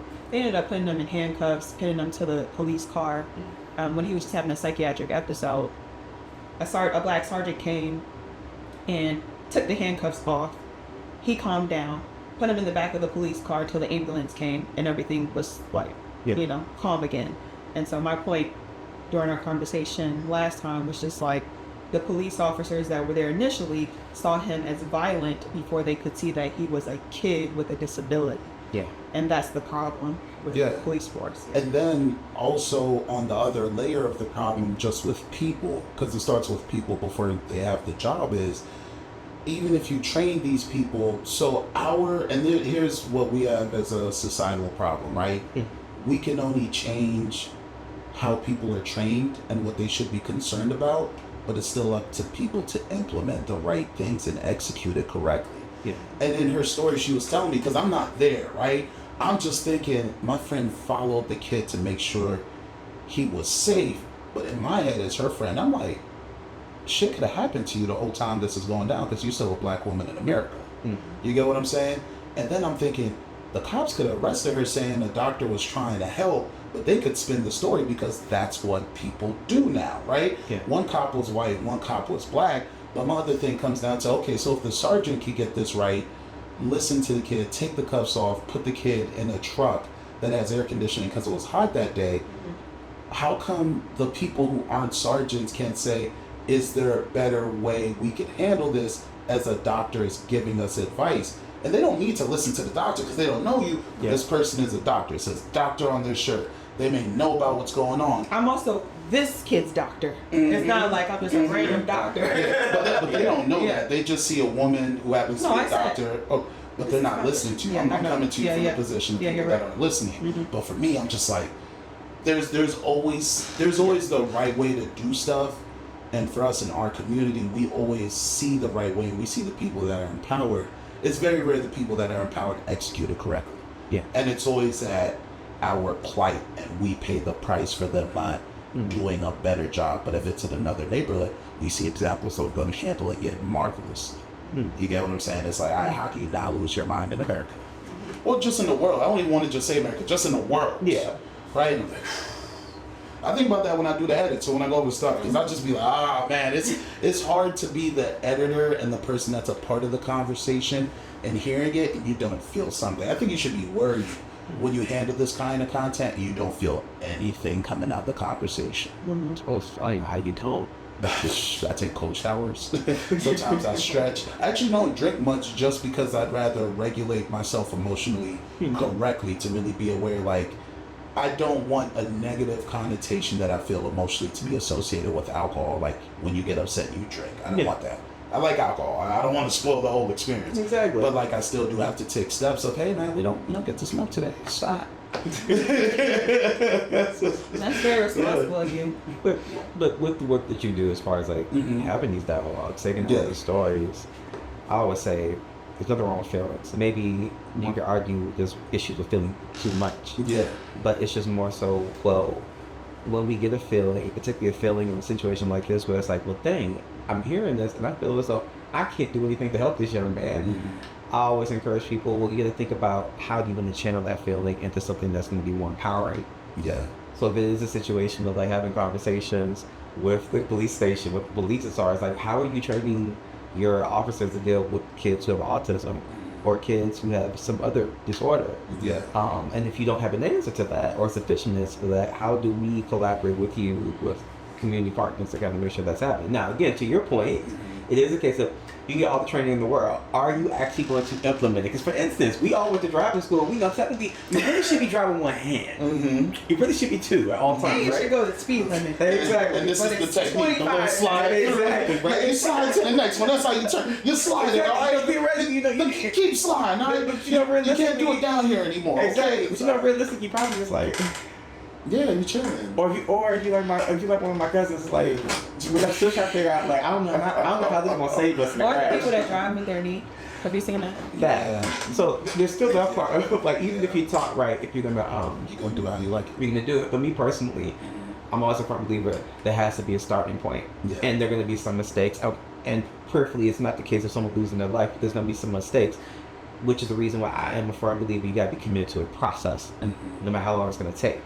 As in, like, when there's kinks, are we really, one, holding people accountable and what it is that they know, and then two, really trying to see what it is that they don't know, and then try to say to ourselves, maybe, okay, this particular implementation or version is not going to work. We need to go back to the drawing board, look at everything went wrong here, figure out something new, and then implement it that way. Trial and error, which I understand, I don't want to be trial and error at the expense of someone's life, particularly a child's life, but also realizing that it's unfortunately going to happen. But how committed are we as far as like really making the change? Hence why that whole anti-DEI thing is ending off, because that really, messes up the continuity of being able to actually change systems. HBCUs are loving it though. I just saw a special about Hampton U. They were called the HU on the news. I was like, Howard's the HU. starting beef. I like it. Howard. And they were like, I'm sorry, you grew up in DC, you know Howard. No, I got you. That's the H, that's really. And they were like, they've Just saying. seen a big spike in enrollment by about 15% since all the anti-DEI situation has, like, now we're starting to see the effects of what does that look like. Which I'm hoping that translates into us doing a better job in funding and supporting our HBCUs.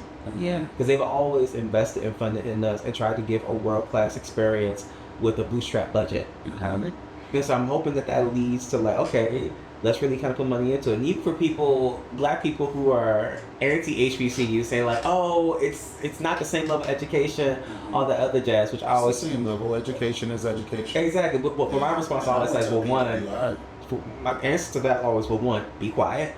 Number one. But then number two, I say be quiet in the sense of this. When you're talking about these type of things, you have to look at them systemically. Yeah. Look at all the factors that have led to where we gotten to where we are currently, and then really realize that it's not this particular school's fault or even their intentions of being in a position where things are tight and they're trying to make things happen. It's more so the fact that we haven't supported it, both the black community and the federal government, in ways that could actually allow these universities to thrive and get to the caliber and level of a Harvard or a Yale. They can. They can. but we have to really rally around them and really support and really make sure that we got good people in good places being able to run things. So I'm one of those people, as you can tell, I'm one of those people that's kind of like, I'm not really interested in a whole bunch of complaints without even trying to be a part of a solution or come up with one. Yeah. Can I bring up a good point too? So I attended Meharry Medical College. One of my friends that I went to high school with, well, she's a friend of a friend actually went there. And actually, she's a pediatrician. Taylor Corley?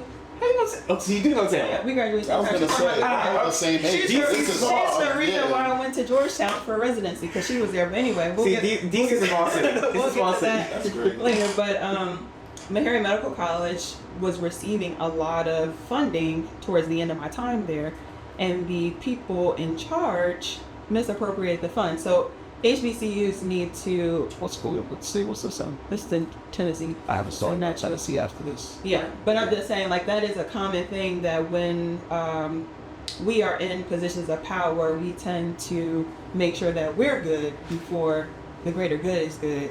And that's something that we also need to do better with if we want the HBCUs to thrive. 1,000%. I'm a big proponent of getting the right people in the right places. That's the biggest thing I've learned for any government institution, educational institution. You have to have the right people in the right places, and usually the right people is a case of, okay, I'm gonna get paid regardless. I don't care about that. What are we doing as an institution? What is our goal? What is our 5-year goal? What is our 10-year goal? And if you're someone who's super ambitious of being like a school president, what do you want your tenure to say about what you contributed to these students that have graduated the institution and the overall health of the institution? Those are people in the right places, not people just kind of like, oh, well, I got my EDD or my PhD or my MD, and now I'm the head of the department, or I'm head of the institution, and that's where it ends and begins. Because you can usually tell those people in position of power, they just fall apart. Versus the people just kind of like, I got ambitions, I got goals. The reason why I respect people like Dr. Janetta Cole, where it's like, okay, she went and she had goals for Spelman, she had goals for Bennett, and she met those goals, and those students benefited from it. So there's this young lady who will be doing a sit down with me. So, she does work with Snap and a bunch of other companies. And she told me this story last night that she held me hostage as I had my 2 sandwiches in my hand and my stool to go downstairs. And this relates to what you guys talk about, people keeping you hostage when they find out about what you do. She follows me on social media. She knows about everything that I do. And I was like, oh, you should come and do a sit down. She said, cool. Gave her my number. And then she just kept talking and kept talking. And I was like, I got my 2 sandwiches in my hand. You know, I'm trying to go eat these sandwiches. But then she brought up Tennessee. She was like, Tennessee has this big budget, and I work with staff, and what you find is they're purposely not helping the community that needs the help. And I was like, Tennessee, there's something about Tennessee.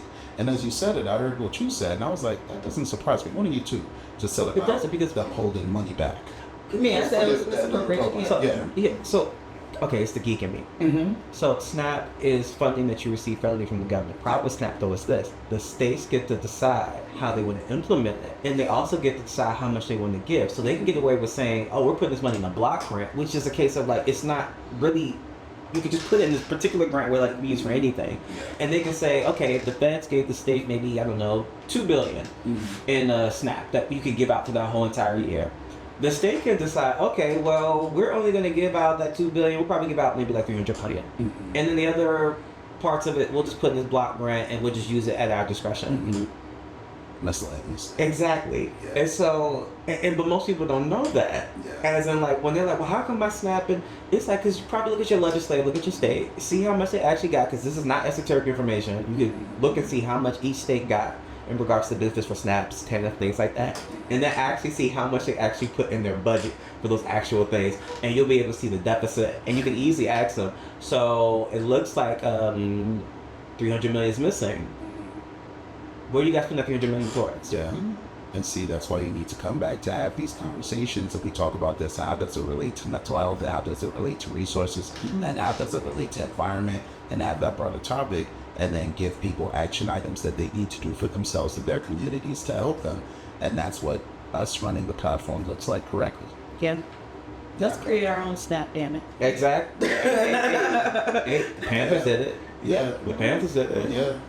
The Panthers And they brought in the crack. Yeah, and the government did that. Yeah, that's what I'm saying. The government. That's what the thing is. The thing is the government. The thing is the government. The day was the Panthers, and the next day was the government. The government was like, "Oh, you guys want to be resourceful? Let's mess that up. You got some crack back there? I need to hand this out. We got something for you. Yeah, some crack, some weapons, all that other good We got stuff. something for you. You ain't got to worry. Yeah. You ain't got to worry about feed people. They're not even gonna realize they're hungry. They ain't gonna realize they're hungry. Yeah. They want to fix for something else. Yeah. I was watching this channel called The Connect on YouTube, and he's really big on like, hey man, how did crack start? Like doing interviews with the folks that were like the bigger drug dealers, the bigger scammers back in the day, and how crime came to be. And what you find is the government has had its hand in so many different things that they're really good at erasing that information of what they were part of and not a part of, and what are the everlasting effects of those things to this day. Like, what you find is a lot of what we're dealing with now as Americans, we created those messes, and now it's just full circle and they're coming back, and other countries are using those things to de-assimilate. Take apart. What's the word for take apart? Disassemble. This is, I don't know where the hell that word came from, but disassemble what we have going on right now as a nation that really isn't all that strong when you work in the corners. What's I put you this way. Say it with your chest. Okay, this is blowing my mind. When people get in this whole stuff, I said, well, illegal immigration, this isn't right. And I also ask people, but do you also know the United States history with Central America? How the United States has actually played a part in actually kind of destabilizing a lot of these governments. Yeah. That actually empowered a lot of these guerrilla organizations, these cartels, to be able to take over, and then citizens fleeing to us. So it's not like it's a case of, well, these countries, they just need to get their stuff together. It's like, well, we actually kind of helped fund some wars. We actually kind of trained some soldiers that actually turned out they weren't going to be soldiers. They were actually going to work for the cartel.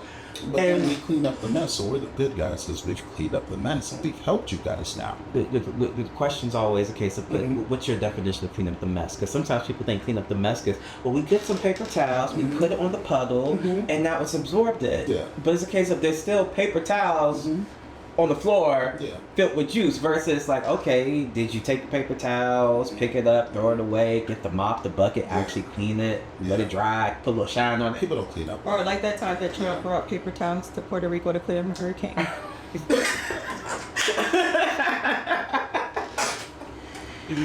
Sorry. That part.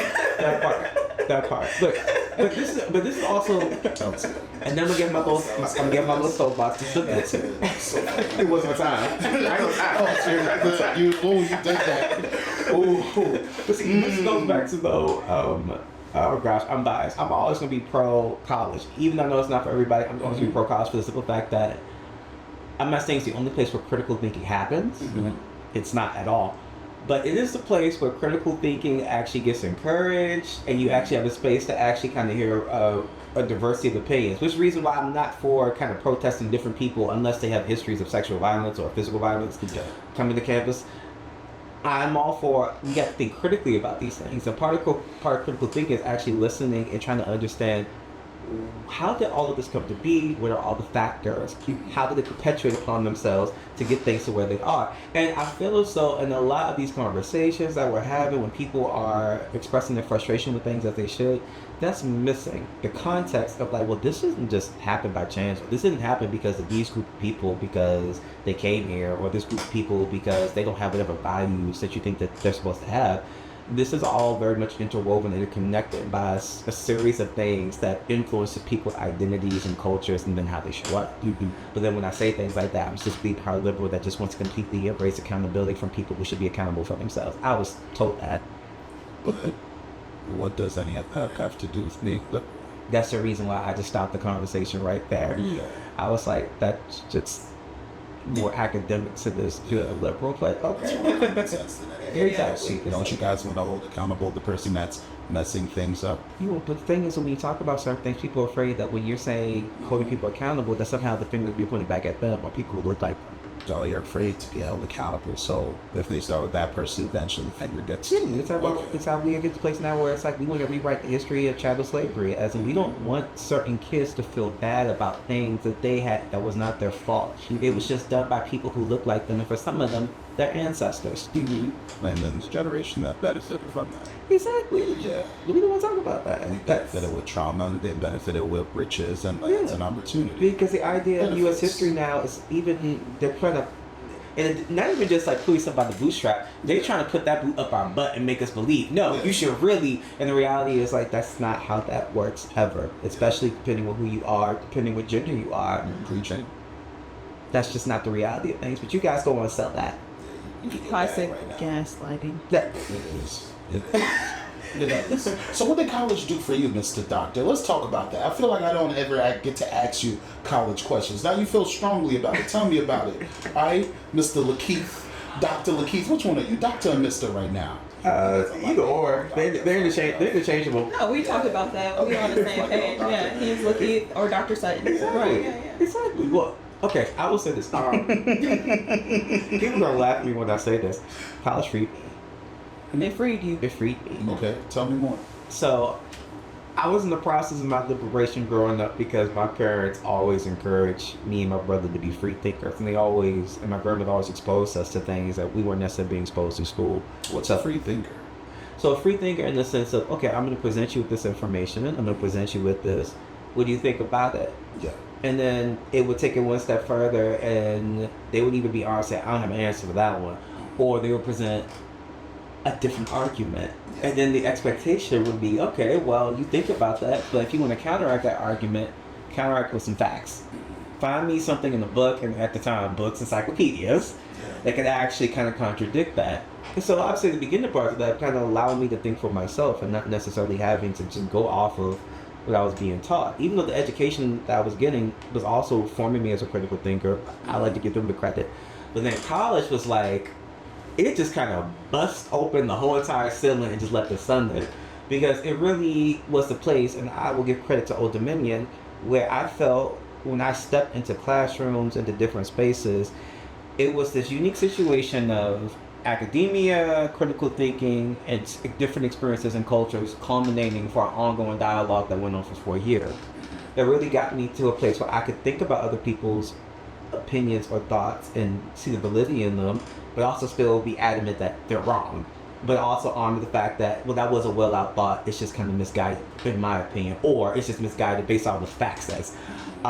It just opened my mind to think about the world that way, myself that way, and really got me to a place where I realized if you're wise enough and you think critically enough and constantly trying to learn, you can pretty much do anything you want to do outside of harm people. And when I realized that, it was like, that is the most freeing thought or feeling in the whole entire world. If I work hard enough as far as like constantly just making sure that I'm learning and taking care of myself, I could do anything that I have decided that I wanted to do. It's just a matter of doing what needs to be done. And so when I went to college, that really expanded that, or really introduced me to that idea, and it's just always stuck with me. It's the reason why maybe I went back 2 more times. It's the reason why I'm always going to be very much for education, good education, quality education. But for me, education that's really centered on allowing young people to think for themselves and just kind of correcting the misinformation or disinformation, but ultimately allowing them to have their own opinion, because those are the ones that end up becoming some of the most brilliant writers and scholars and doctors and podcast hosts and creators. And I love that. Well, you went at me, I was like, I didn't know I was part of this conversation. You went to college, didn't you? Yeah, Catholic University right there. Keep that degree. It's a fake. My mom has the real one because you know the joke. Oh, no worry, my fake ones It's in my a office. replica. It's a replica. Don't feel bad. My fake, all my fake ones are in my office. The real ones, my parents commandeered. Yeah. They right to graduation. I remember my bachelor's degree. My dad was like, "Thank you." I was like, "What?" What? He said, "It's been good work." Exactly. He said, like, "Yeah, you know that additional tuition I had to pay, that bachelor wasn't covered, the scholarship covered. Yeah, thank you." And so you go into his living room. He has my original bachelor degree. I saw you not getting this master's doctor, so I just gave him some really nice color copies and put them in some frames. But yeah, he commandeered that one. Yeah, I wasn't mad. I was like, fair enough. You did spend, at that point, I think for those 4 years on his side, you did spend like $10,000. Mm-hmm. It's like fair. That's real. So when it comes to forest therapeutics, Did I say that correctly? Yes, I feel like I'm hard off this conversation. Should we- No, you're good. We all have our You're good. space. Yeah, I complain when it's time to complain. You're fine. Well, I appreciate that. What's the mission? The mission is always trying to reach Black people where they are and really provide the best mental health services we can. I have that's in the luck because we're expanding. The reason why I think I love when people sing Forest Therapeutics, I'm always like, do they know the full name? No, I don't know the full name, but I know that part is most memorable. So that's why I always ask you, hey, that's why it's perfect. It's perfect because like literally that song. When me and Brian were brainstorming the name for the agency, y'all went out with this actual title comes from? Yeah. Fugu by Solange. Oh my God. Because we were just kind of like, we were bouncing. There were several different names that were just kind of bouncing around. Mm-hmm. And I remember I was in the car and I was just driving and I was just listening to Solange's album. And I'm not gonna lie, Fugu was one of those tracks was kind of like, I would see it and be like, I ain't gonna listen to it. This particular day I wasn't really paying attention. Mm-hmm. And it came on. Yeah. And first off, the melody, it got me. It's like, okay, so I feel like I've been skipping this for almost a year now. Okay. And then I started listening to the lyrics, and it was like, this is everything we wanted to practice to symbolize and be, to address all of these issues and talk about all of these things. Great. And I felt that, and Brian felt it too, that name, when we said For Us, for some reason, it really resonated with our community, where it's kind of like, oh. And then when you see the logo, and it's a Black man, it's a Black woman, so I wanted that pro to be prominent. It was like, oh, so it's it's like an inside type of thing. Oh, for us there. Yes. We're not exclusive to Black people. But our focus is always going to be Afrocentric and always geared towards our community. Black woman has kiki hair. Yeah. I can see the texture. Exactly. So we wanted to scream that. And the website, if you check it out, it screams Black. Just black. Just black. But the full title of the agency is Forest Therapeutics Counseling and Consulting Services. Mm-hmm. So Brian intentionally put the consulting side in there because he was like, well, I don't think you should just be limited to just doing therapy. I think we need to expand and figure out other ways that we can actually use our skill set centered around mental health and really reach the community. And I'm glad he did that because the consulting has expanded into trainings. The consulting has expanded into mental health panels. The consulting has expanded into workshops. It's just expanded into whatever it is that we think that we can do to reach people, whether we can make a profit of it or not. Of course, we still want to make a little bit of a profit. These bills are real.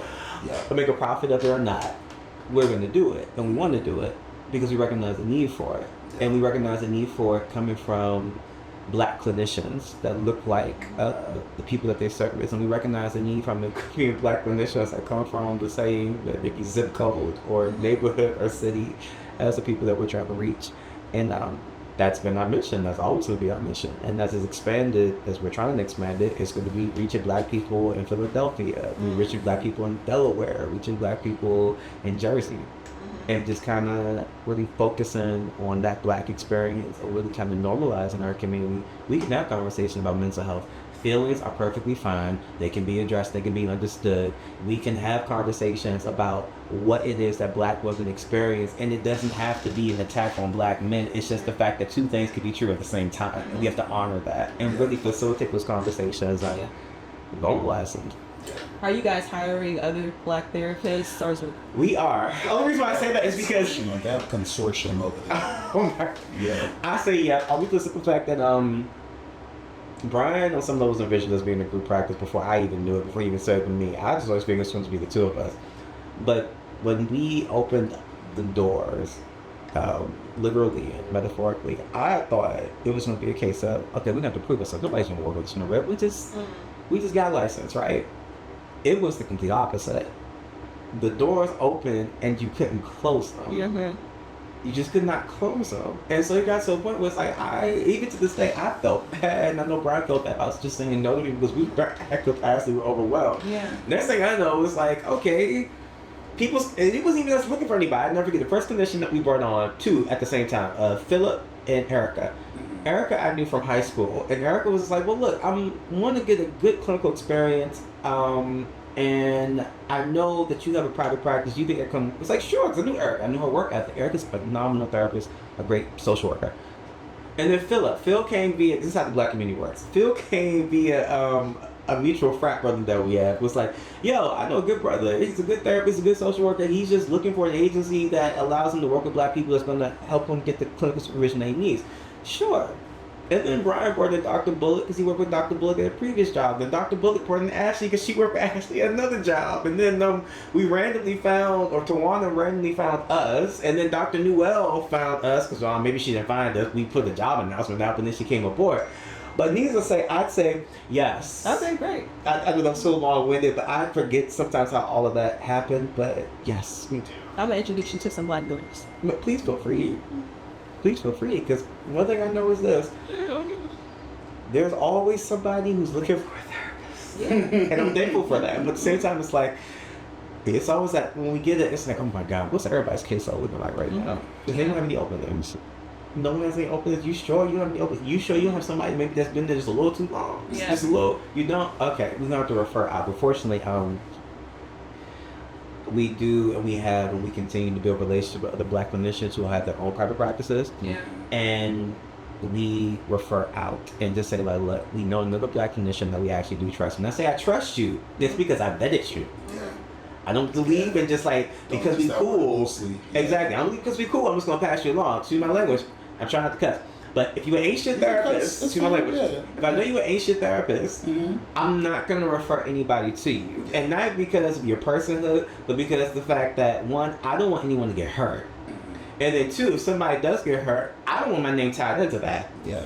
But above all things, I don't want anyone getting hurt. Yeah. But building rapport with people that we know, looking not just at their credentials, but what they're interested in, and also just kind of seeing, well, how long you've been in practice. I'm one of those people that's kind of like, oh, you want to work with us, or you want us to refer people to you. I want to talk to your other colleagues and get a feel for like, so how are they? Yeah. How are they? So is there room for like an alternative form of healing within forest therapeutics? Like, I know a public health specialist who's working on helping women recover from trauma experiences. Like, is there room for that type of thing where, somebody that hosts workshops, like, that's something other than the traditional one-on-one thing? I'm glad you asked that. Yes, because what we have learned is this: mental health is just one tool in the toolbox that is healing. For some people, another tool is church. For other people, it is maybe Reiki. For other people, maybe it's aromatherapy. For other people, it could be a sound bath, right? We're not opposed to that. It's a situation where those other sides, now granted, for legal reasons, we can't say they're clinical. Right, yeah. But we're not opposed to those other sides, those other offerings. If it's a situation where, look, if someone walks out of here feeling as though they don't want to harm themselves, or that the world's just this awful place, or they walk out of there and they feel more centered and calm, I'm all for it. And if it doesn't do them any harm, I'm all for it. Yeah. So yes, expanding into that holistic side, even though that's not necessarily our area of expertise, we're perfectly fine with partnering with someone where it is and saying, like, look, just explain it to us. Yeah.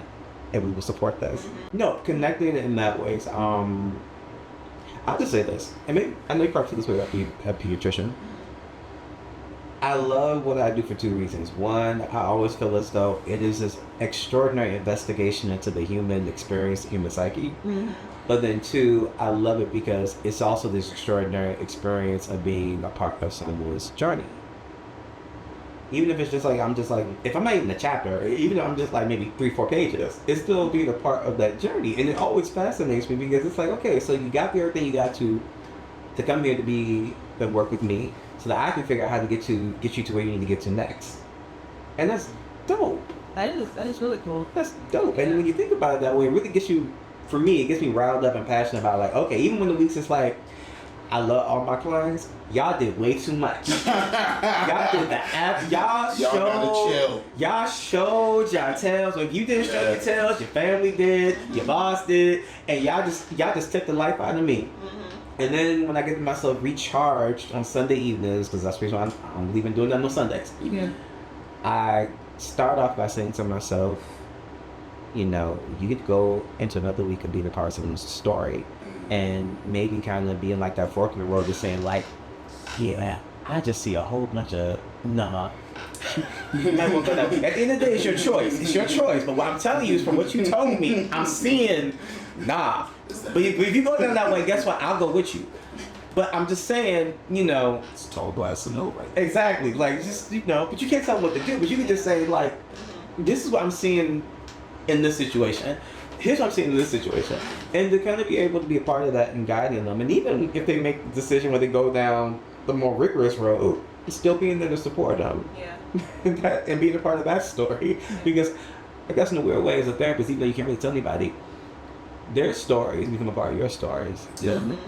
And that is something you don't realize until, at least for me, you're done working with them. And you realize, in a weird way, their story became a part of my story. And their life, even though it was intertwined with my personal life, it was very much intertwined with my professional life because they allowed me to do what it is that I love to do and supporting them. Mm-hmm. And it's weird being a therapist. I just say that because you think about all these things, all these experiences, and you realize, honestly, if you internalize in a healthy manner, life is just unpredictable, but you can't be mad and you can't judge it. You just got to figure out the best that you can do with it based off of what you got or what you didn't get. Yeah. I've heard that good therapists have therapists. Oh, I did. We do, yeah. I know that. She's phenomenal. She is phenomenal. She'll be the first one to say, like, so pretty much you're telling me that right now you're valuing yourself based off of your labor. As in, like, it's what you can offer people and what you can do that holds more value right now. Why does that hold more value right now? It's like, first off, don't read me like that. And then two, maybe because right now I'm feeling a little, I'll be transparent on here. I said it to her. I think because right now I'm feeling a little insecure. Mm-hmm. I was like, oh, so where's that coming from? And then going into that and then realizing, so whenever we have sessions and this done, I usually always say, and again, I try not to cut. I'd be like, shit. She's like, I know. It's in the forefront of your brain now, right? Now you gotta think about it. You really got, we have that type of dynamics.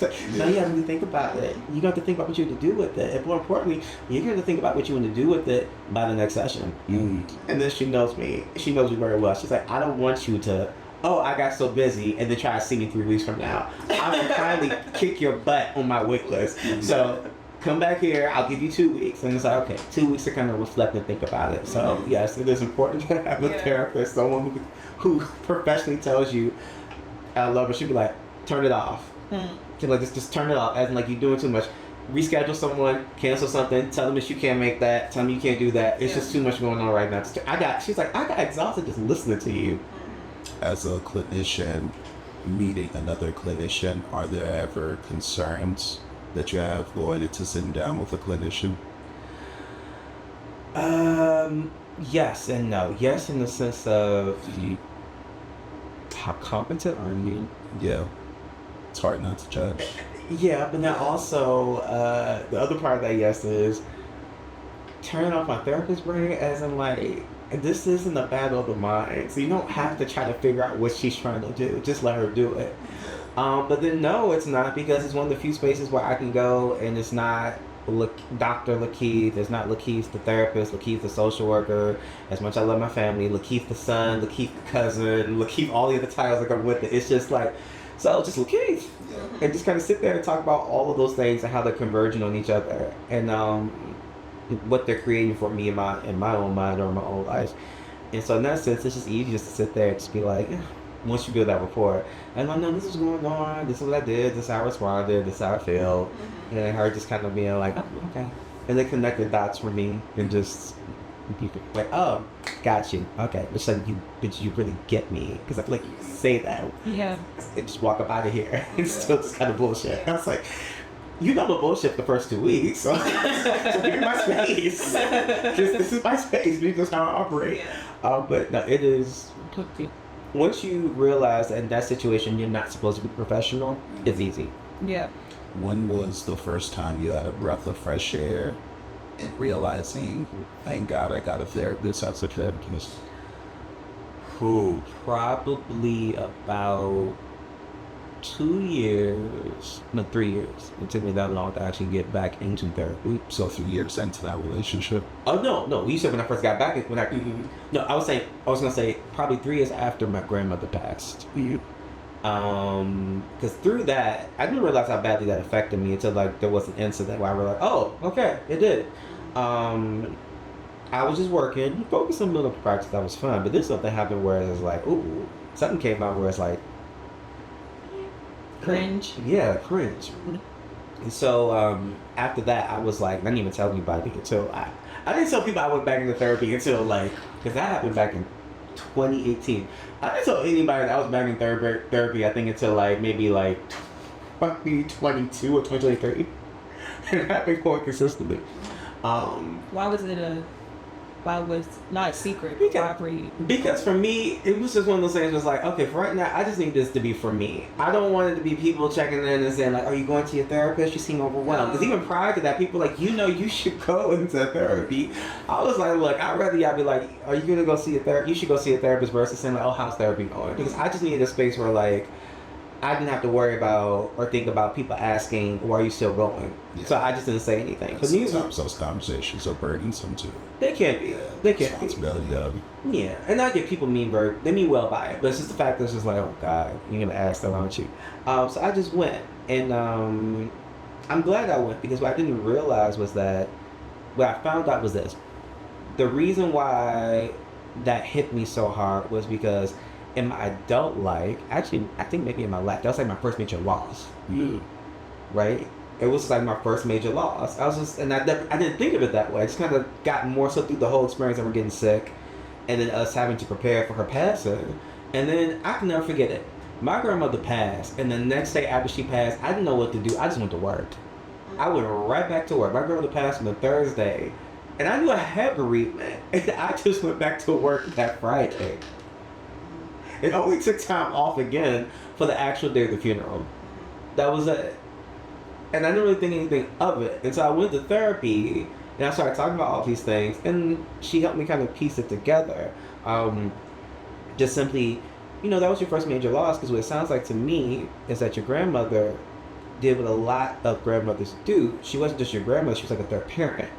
So essentially, I think you feel as though you lost like a parent. You still have both of your parents, thankfully, but you essentially feel as though you lost a parent and somebody who's very in tune to your needs and in tune to who you were as a person. And I didn't think about it. In my mind, I really did not think. I knew there was a loss, but I didn't realize like I was still grieving it. Right. And so combing that out. And then of course you start getting conversations about life and all these other things. And then also just dealing with because I say this, I am someone who deals with anxiety. I am anxious up until the point where I'm just not anxious. As in, for instance, I'm better now. For instance, something like this, I would be anxious up until the point that I would sit in this chair the interview started, and then something would just kick in and say, well, we're here now. But prior to that, it would be anxiety from the moment I get the text message all the way through to whenever it's actually supposed to happen. Because it's always a case of, am I going to sound smart? Am I going to present myself well? Do I even really know what I'm talking about? I think I know what I'm talking about. Do I really know what I'm talking about? Yeah. All the way up until the point where I would sit down in this chair, then it'd just be like, at that point, this a part of my brain is like, well, we here now. Go. So not even realizing that about myself, or maybe knowing about myself and not wanting to acknowledge it until she forced me. That's why I love my therapist. It's those things where it's like, you're so smart that you just convince yourself that things aren't a thing. That's a wonderful superpower, though, to just be able to kick in the gear. Like, yeah, forget the anxiety. I'm here now. We're going to do our best. Take it or leave it. I wish I could feel that way from the moment that things happen. But what I loved about her is her humanity in the sense, she said, like, look, I'm be honest with you. You're probably always going to feel that way. But as time goes, it's going to dissipate a little bit. But you're always going to feel that way. But the point is this. When you go, do you usually regret it? No. When you go and you look at playbacks, even now we talk about the podcast, I'd be so nervous when we do our podcast. Mm-hmm. She's like, how do you feel about the episode? I was like, I don't know. And then she'll watch it, because I was sitting there alone. She was like, you did fine. You might want to look at the camera a little bit more, but you did perfectly fine. Are you afraid of the camera? I am someone who does not like attention. I never have. Mm-mm. So being kind of hurled into this space where I recognize that, like I said earlier, you have the responsibility to make yourself visible to people. I'm still reconciling the me that's like, I will work my butt off behind the stage. I don't even want the credit. Now I want my check. Mm-hmm. I don't even want the credit. Yeah. To now be in a place where it's like, oh, camera. Okay. That backstage thing, that's backstage. We're front stage now. And I'm really trying to find my footing Oh gosh, now you guys open up a whole everything. Long story short, really finding my footing as a public scholar, as a speaker, things like that, because I never really had confidence in that outside of like a classroom and just talking. Yeah. So working through those particular anxieties, which we're working through now in this particular chapter, Yeah. or treatment plan. I identify with that, Keith. Like, this is a whole new ball game. Like, I've been in medicine, like I said, siloed with other doctors. Of course, you have your times when you're put on the spot and you have to show what you know. But outside of that, as long as you get your work done and you do well on these board exams, like, you're great. You don't really have to show up and be visible and engaged and things like that. So I also have anxiety, but I tell myself I belong here. That's what I say to myself. I'm gonna start saying that to myself. Yeah. I'll be honest with you, in the melee that is the anxiety, I never think to pause and actually affirm myself in that way. So thank you for sharing. Yeah, you're welcome. I keep that in my head. Yeah. Also, you guys got to keep in mind that you're here to make mistakes. Your public platform is on as big as your mistakes. I think a lot of people view turning on a camera, having these podcasts, all these bad and good opinions, being in this soup, you're gonna get caught up. You feel what I'm saying? You're gonna say the wrong thing. You're gonna say a lot of the right things. And what people really look for is after you said the wrong thing, did you do the research or did the right people come around you say, okay, here's why it was wrong. Here's what the right version looks like. Be careful of that because I could see how your experience would lead to that. Exactly. Honestly, you guys are doing a great job. Like, the people, why you do things really does show up in a lot of your work, not just doing the thing. And I've come to realize that. Like, if you're doing something for stardom, people become very aware he just wants to be a star. This just happens to be the topic. And there's a big difference between that and, oh no, that person really just wanted a difference. And they wanted to see what a difference looked like. But then the need for what they were doing grew, so they either stopped because it became too much, or they figured out, how can I get this done, but not at the expense of myself? Mm-hmm. Yeah. You guys doing a great job. Both of y'all. Clap that. Just expanding to get better at it. That's my ultimate thing. Just expanding for a company to get better at it. Okay, so where can the people find you? You can find, Instagram, you can either do at 4S Therapeutics or at Dr. Lakeith Sutton, and our website is www.4stherapeutics.org. I was looking at that camera, but realized this camera's on me. No, it's fine. You can switch, you're not be putting multiples on you, you're fine. And I didn't even identify which one was yours this time. We just sat down and started talking, and I was like, he'll figure it out. He's been, I'm treating you like the friend, you've been here before, the fridge is right there. Exactly. Well, actually, you know what? I'm not gonna lie. I like this angle. Thank you. I like this angle. I do a lot of work. I appreciate I'm still learning where all the cameras are. I don't know which one I'm supposed to look at. I'm looking at you. Well, I got it because this one was yours. I said it in the last interview. You this did, one was yeah. your camera. So I always forget. I wanted to make sure, keep it consistent. But you have a really good side angle, so this is like great for you. Wait, this 4 cameras going, right? Yeah. Okay, I'm sorry. I don't. Maybe because that one doesn't screen facing us. That one is the main camera for Gotcha. all of us, right? This white one is our new camera because host. So I have to have like the you and the host camera because people like seeing the host together. Gotcha. Right? Then your personal camera. I'm thinking about getting another camera to give you another angle because I know that other angle you had was also bomb too last time. The little side camera when you was talking, it was like right here in your joint. Look, yeah. I love a nice profile. Mm-hmm. And then this one is her. Here's mine. And this is the one we used last time, so it looks bomb. Just come out. Gotcha. She'll look her. She'll be out here like, what's up, niggas? So good stuff. Is that me? Yeah, that's it. That's it. But how do you like working at Anacostia? The only reason why I ask is because I know driving through it actually to get here coincidentally because rerouting me to avoid all traffic. Shout out to Waze. But driving through, I was like, wow, they are really trying to make this look right, yeah. Yeah, but I still see like the side streets are still very much side streets and neighborhoods still very much the neighborhood. Yeah. So, I explained why I went to Anacostia and where I came from, right? And I went there with the intention that I want to be amongst people. Yeah. And so to see it changing, it's upsetting. It's like, dang, we can't have nothing. Like, well, we can have something. It's just that. What did they change it exactly? So there are more restaurants. There are like 4 banks on MLK alone. Like, the people are walking around with their babies in strollers as if there's no danger around. The police cars are patrolling way more. They built a huge Department of Health. The DC Department of Health is there now. So. Yep. What does really building the community look like? Because I think the misconception of we're doing more for the community is we're bringing a bunch of business there.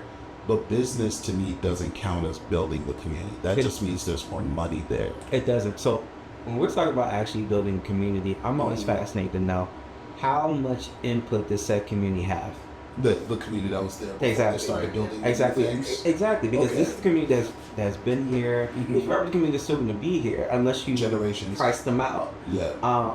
How much feedback did you get from them in regards to what it is that the community actually needed? Did the community need 4 more bags? Yeah. Right?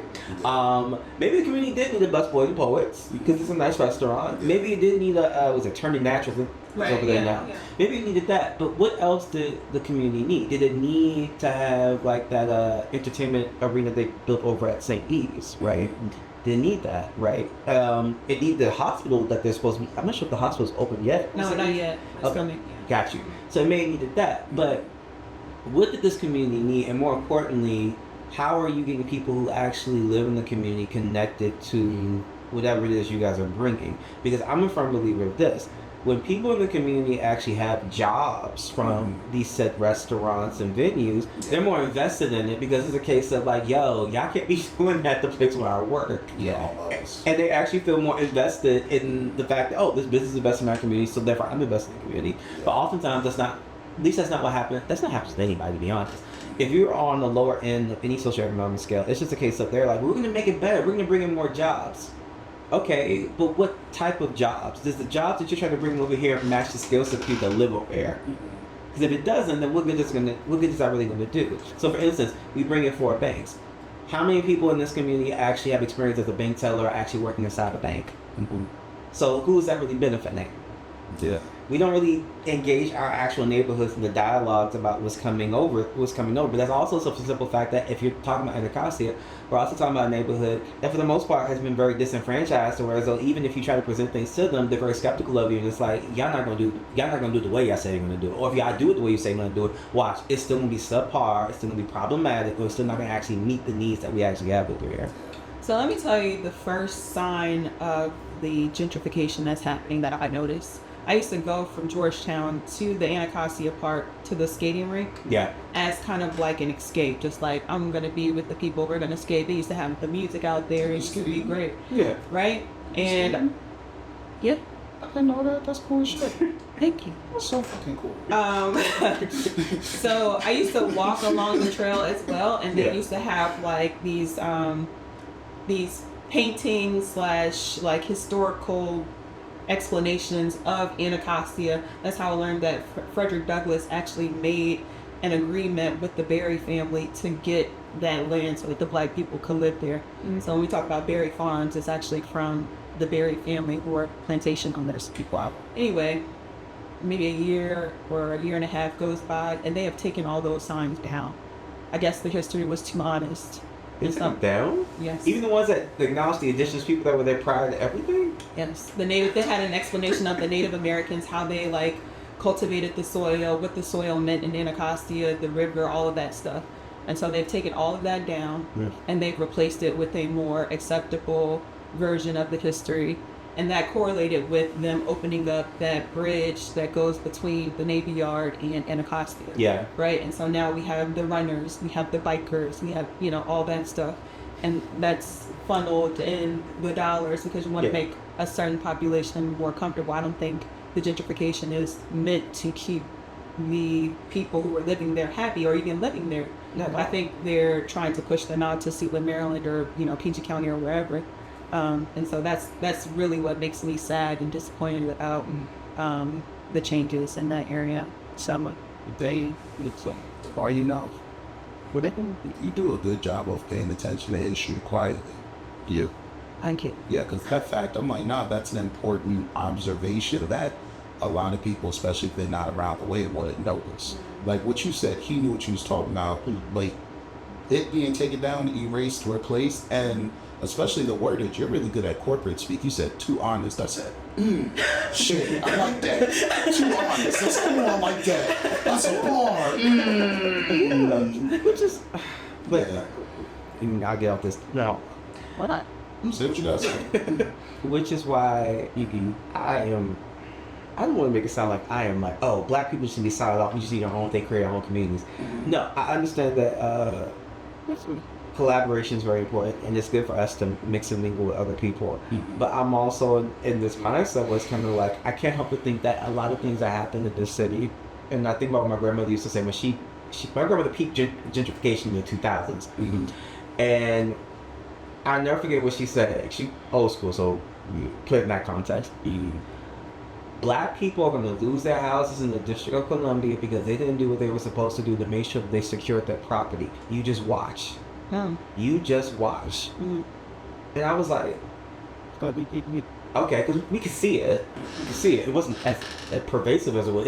Actually, I didn't realize how pervasive it was until I left and came back from college. Every time I would come back home, it's like something new, a new restaurant, a new bar, a new apartment complex, right? Just something new. And lo and behold, here we are now, like 20 years later from what she said. She was right. And the excitement goes from excitement to betrayal. Exactly. And so, in my mind, the biggest thing I took away from that was the fact that I want us to see the value in the spaces that we live, even whether we're renters or owners. I want us to see value in it and realize that, one, this is our space. We cultivate the way we want to cultivate it, whether they give us the resources or not. But then, two, I also want to understand the value of ownership in the sense of, like, let's not sell what's ours. Or if we're going to sell what's ours, please believe we're going to sell what's ours to our benefit, to go somewhere and move and make something even bigger and better for not just ourselves, but other people. I guess that's not my real way, my honest way of saying it. I want us to get back to a space where the majority of us think of it as a collective. There's always been outliers, but now it's just a case of, in American culture as a broadly, we think so independently. It's funny to hear people ask people, well, who's your neighbors? And they're like, I don't know them. I can go mind my business and go. It's like, versus when I talk to like my dad, he knows all his neighbors. He knows everybody that lives on the block, whether they new or old. But my peers, I talk to them, it's like, I don't know. Yeah. It's like, I pay my bills, I come to my house, I try and get involved in other people's business. And I get sometimes it comes from a safety standpoint. But also it's still a factor of how do we build community if we just kind of normalize the idea like, well, they doing their thing, I'm doing my thing. Yeah. As a homeowner, I do want to say, like, I moved in my house in 2021, right before the market did its thing. Smart. This 7% interest rate, it went down to 6 something. That's not the wave, but I'm sorry, leave control. 6, that's just so high. But anyway,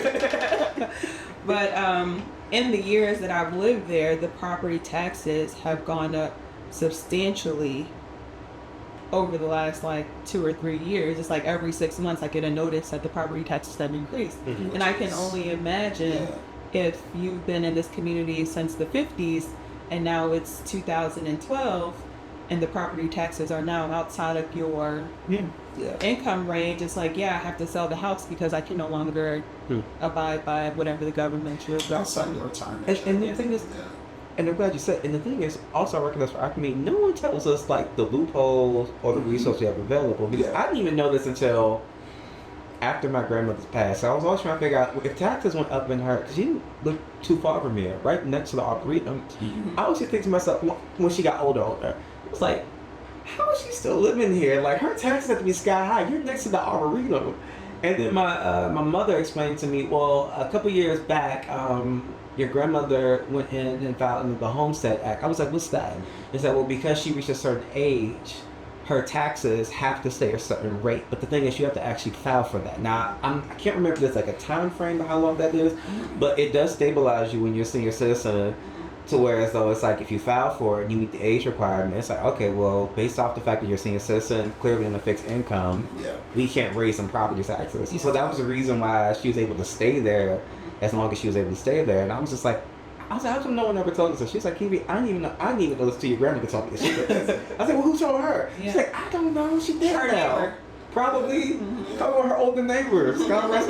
Actually, sad things, all of them have passed. God rest all this. So shout out to Rand Place, Northeast. Good shout out. What would you expect of an organization that you guys would do work with in the future, like events that I brought up, impactful panels and other things as such? Timeliness. Okay. Define timeliness. Timeliness for me means two things. One, if we're going to do something, have we given ourselves enough time to plan out what we want it to look like and get all the resources that we need to get it done.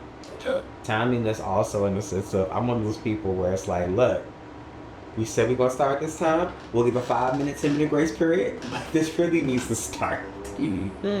Yes. This really needs to start because people got schedules, and even though it's selfish now, I got a schedule. Yeah, no. So And we only have this venue for 4 exactly. hours. So And I don't believe in giving away money. right. I don't believe in giving extra money away. So that.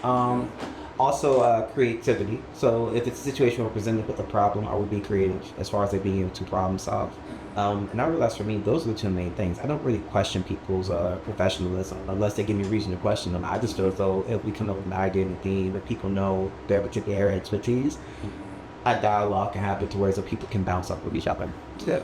Do you have people that you guys have done stuff with in the past that you vibe with? You're like, I would do more things with them. But we have a lot of people, and particularly Black people that we have worked with, that they have been phenomenal professionals. That was like, yes, we would love to work with you again. Even people on our team, but even outside our team, like a shout out to our producer for the podcast, Keenan. Keenan is so professional in the sense of when we're having a conversation, it's the teacher in them. He'll be like, okay, hold on, I'm gonna put you out. Pause. You use the big word. You're probably going to want to explain to them what that word means. Or he'll hear us probably, because me and brother have a way of just kind of going off on our own tangents. He'll have a way of like throwing something in there to kind of like bring it back and say like, okay, well, talk about this. So working with a lot of other Black professionals, both in the church, I also be other people in mental health, people in the medical side of things. Just build those relationships because that's also become a very important thing to us as far as connecting with other Black professionals. Even if we're not collaborating, doing projects together, it's just nice to talk to another Black professional about like, have you seen this SHIT that they trying to roll out? It makes no sense. Or talk about those, the safe spaces, talk about some of those microaggressions, or talk about like, oh, the headache of trying to run a business or run a nonprofit. It's just good just to have those people around and just kind of bounce ideas off of and just vent in the way that maybe that only they would understand it the way that you understand it. It's a beautiful thing. Yeah. I'm lucky to work in an office where there are a lot of Black doctors, right? And so you realize how much of an anomaly that is. Right? Yeah. It's sad to say that. Which is what I really wanted to. I didn't even know that existed there when I said I wanted to work there. It was more just the neighborhood, but like the patients are Black, the staff is Black, the doctors are Black. So code switching, but we have our own form of code switching. It's like 1 minute we're talking about Nicki Minaj, the next minute we're talking about cardiomyopathy. Like it's just magical. I love it. Like I'm fully myself with those people. So exactly, it's a beautiful thing when we get together. That way, facts. Who are 2 therapists that you think we should do a sit down with in the future? They're in the area that you're on this. So as I call her my twin, her name is Dr. Nicole Edwards, and to what you were talking about, she takes a holistic approach to therapy. She very much just a clinical, but she also does this holistic approach to what it is that she does, offerings that she also gives. So she's a Reiki master. She also does like sound baths. I think right now she's learning somatic therapy, and she's also finishing EMDR. Mm-hmm. So she's phenomenal. You gotta explain what the EMDR is. Oh gosh, I forget what the acronym stands. it's like eye movement, dissociative. That's terrible. Eye movement. I can't think of Every it. time you gotta say the words. That's fair. I understand it. My apologies, because the EMDR is not my modality. Well, they've heard it on this platform 10 times, but when someone says it, oh, but that's good. Then y'all, well, good. Then y'all can in the Let us know comments what it stands for. let us know. Exactly. But she's phenomenal. The reason why I say she's my twin, I've known her since undergrad, and we've taken the same paths, but in different ways. So she got a master's of social work from Norfolk State. On the same time, I got my master's from Temple. We both intentionally enrolled into our doctoral programs by different institutions. She went to Simmons. I wasn't going to interrupt him to say that, hey, we were at Temple around the same. Like, I was just going to. I graduated from undergrad in 2011. Okay. So you got there. Okay, so you graduated right around the time I actually landed there because I landed August 2011.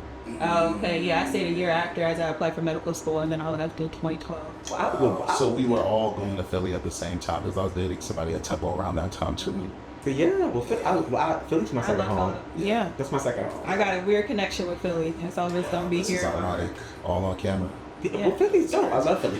Look, if it wasn't for the fact that my family's down here, I'd still be living in Philadelphia. I would be living probably in Mount Airy, Elkins Park, Montgomery County. Outside of Philly, yeah. It's the 2Ds. It's like the dirtiest place on earth. Yeah. But I love the grittiness of it. Have you been back to Temple recently? I'm in Philly at least once or twice every other month. I was literally up there last month for my line brother's wedding. So I want to grunge me. So I'm in my chapter is up there. So I'm in. Yeah, so I went to Temple from the time I was 12. Every summer, I went to Temple for minority summer research program, and then I went there for college. Jesus. And then I didn't go back after 2012. I didn't go back until like last year. And so to see the transformation, like they took down Peabody. Like there's just like a green space there. Gotcha. Yeah. I had some good times at Peabody when I was like 13, 14. You know, Leah Corus Walk, the library that was there. What was the old library that was? The old library. It was not the tech center. It was the other one that was like in the 70s or something. The sad thing is, I see myself walking past the bell tower to get to it. The bell tower, yes, that's iconic. But no, it's yeah, they tore it down. Now the area around is called Temple Town. They're rebranding it. The thing that always amazed me about Temple that I had never actually seen any other university that I've been to was that universities have bars around them. Right. Temple had a bar in on the campus middle. on Leah Corus Walk. But it was a dry campus. Yeah, Catholic University is the same way. They incorporated then after we graduated, like 2012, 2013. They got one like installed on campus. A bar? Yeah. The Catholics? The Catholics. Catholic University of America. That would almost be enough to make me actually go back to the Catholic Church. You got that. Did it start giving out birth control too? Come on now. Come on now. You know, come on now. Look, you can only do one. You can only do one triple thing. I mean, if you're gonna put a bar there, you gotta put in some other protections. Like, I mean. Anyway, we got on this long tangent because Juice won't let you finish because he had to acknowledge Temple. But your friend you Your said she was at friend. Temple the same time she was at Norfolk. Yeah. So she got her master's from Norfolk State University, and then she got her doctorate from Simmons University. When I was actually finished the same time because she came to my graduation in Kentucky and I went to her graduation in Boston. Okay.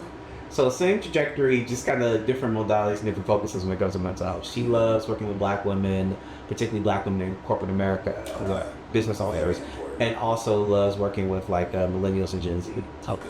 So she's really geared towards and interested in like working with like young professionals. I need her affirmation. Oh, I will text. You said everything about me. I will text her.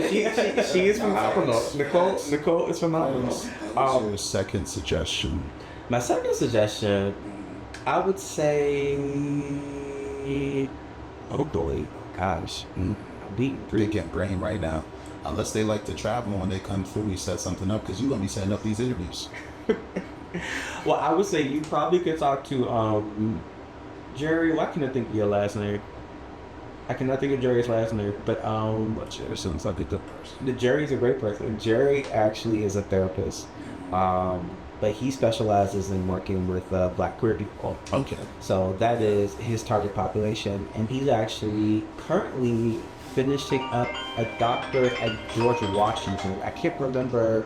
No, it's not social work. I believe it's. Is he doing psychology? I guess they am on my journalist.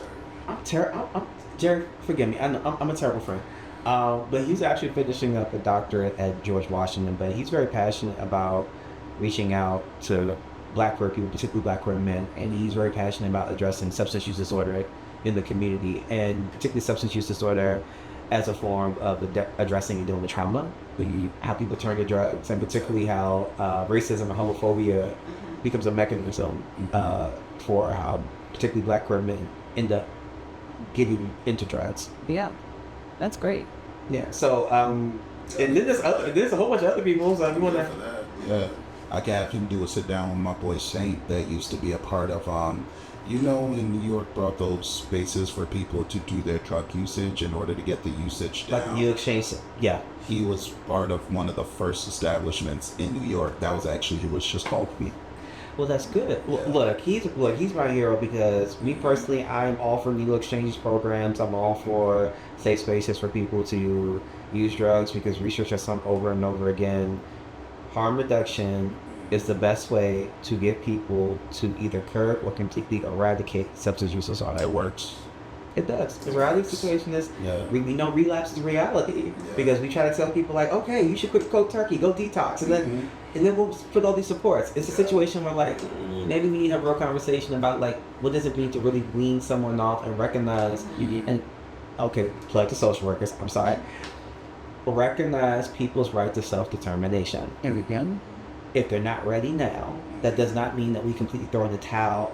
That means we just trying to figure out how do we at least keep them alive for as long as we can keep them alive in the safest zone. We keep them safe until they're in a place where they're like, I don't want to do this anymore. And then the other part of that conversation is our negative assumptions of these people that are trying and what trying actually looks like. Trying's messy. Yeah. As hell. Yeah, and it's not the uniform thinking that people think it is. There's this, well, this person accomplished it. The topic's not about this person anymore. We stopped talking about this person a long time ago. That makes me cringe all the time. And I'm just going to quote my brother when people say things like that. Brian be the first one to say, you got to stop expecting yourself out of other people. You got to. Bars. You got to. Whatever my morals are, whatever my strengths are, whatever it is I deem to be important, that is beautiful for me. And if I am a success from it, wonderful. That is not something I should project on someone else and expect out of them because they are not me. Yeah. And I have to accept that and really kind of look at their humanity and figure out what does it mean to love somebody when they're struggling, when they are imperfect, or when they're just down and out. It's a form of comparative suffering, really. And we do it without even the crazy thing about this, we do it without even realizing we're doing that. Yeah. Yeah. You keep talking like this, we'll get about 8 advice in these episodes. I love it. I'm just gonna let you know. That would be good. I'm just gonna let you know. You're going, hey! Are we hiring a third co-host? No. Yes, his own show he's working on. Maybe we could pull up to their show and do something. You guys are more than welcome to come on the podcast because we literally just shoot it in the office. Yeah. And we're not too far. We're not too Temple Hill. Well, about 25 minutes from here. Yeah. My partner's from there. There you go. So feel free. Shoot. But also, What days you guys available? Well, usually when we shoot the podcast, it's usually like, oh gosh, Friday evenings. I'm at work. They won't allow me to have a pre-podcast cocktail. But also I'm saying,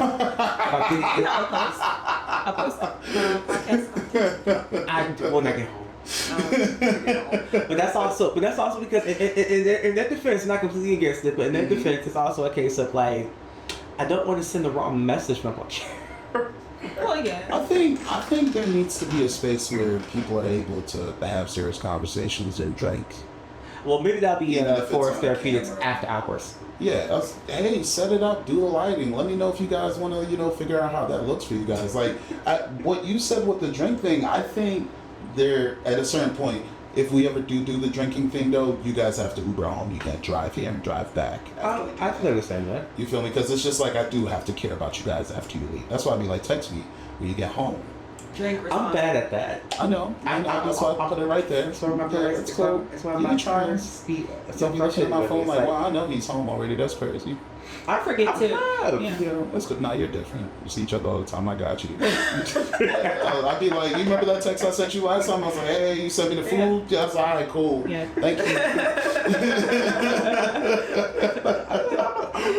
I'm here. I'm alive. Yeah, no, I got you. I got you. I made it home safely. You did. I made it home. I didn't hit any It's here. literally the brand. It's right behind us. See, Yeah. look, I got home safe. Yeah. I got home safe. Yeah, that's why we remember your For Us Therapeutics as 3 syllables. People remember 3 to 4 syllables better than everything else. But it's still a great name, business-wise.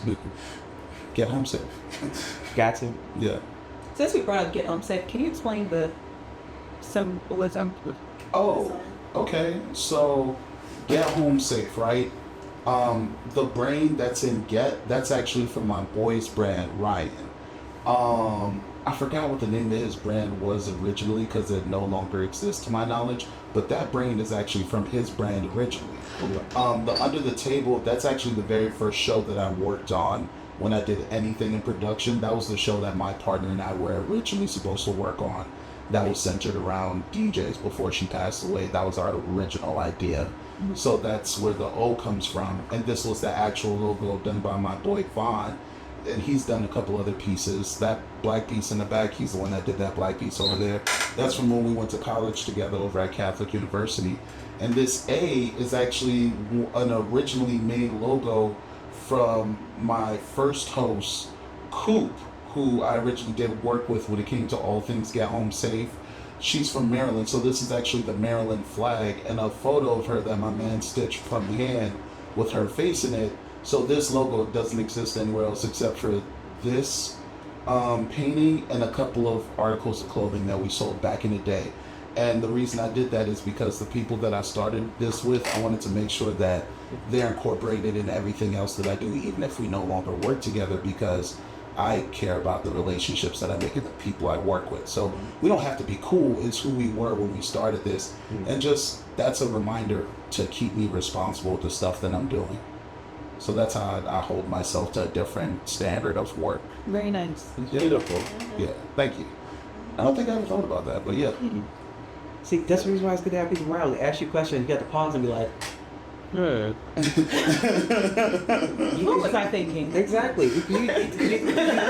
You live as yourself, and you do what you do. Sometimes without even realizing why you're doing it until you pause and you're like, you have that perspective of time as in like, oh, this is all interconnected because I want to have pieces of people whom I work with that I love and care about as a part of what it is I'm doing currently. Yeah, Love Your Mind. That was the name of his brand. Love Your Mind. Thanks. Yeah. Yeah. Intentional even when you're not trying to be. Yeah, no, definitely. And I mean, you know, when I'm in this space and I'm like by myself, I get to reflect on how far I've come because that's what a reflection of this world really is. And then other cultural moments that I was a part of, even if I don't realize it. So, yeah. You've inspired me. I need to read, decorate. Yeah. If you're not going to inspire yourself, then who is? This is true. Yeah. This is true. But yeah, thank you for coming back to another episode of Mental Health Monday. Here are my two doctors. Jory Lakeith. So thank you for having me. Of course. Well, she my host. She here all the time. Oh, well, you know, you the visitor. Yeah, host. Yeah, straight host. Yeah, no coach, just straight host. Two hosts. Two hosts. Yeah, One that's show. it. Yeah. Two hosts, one show. Yeah, and then well, did you already say where the people can find you? Did you want to reiterate that again? On Instagram, it's at Dr. Lakeith Sutton. Yeah. Or at Forest Therapeutics. Or check out our website, which is www.foresttherapeutics.org. Nice.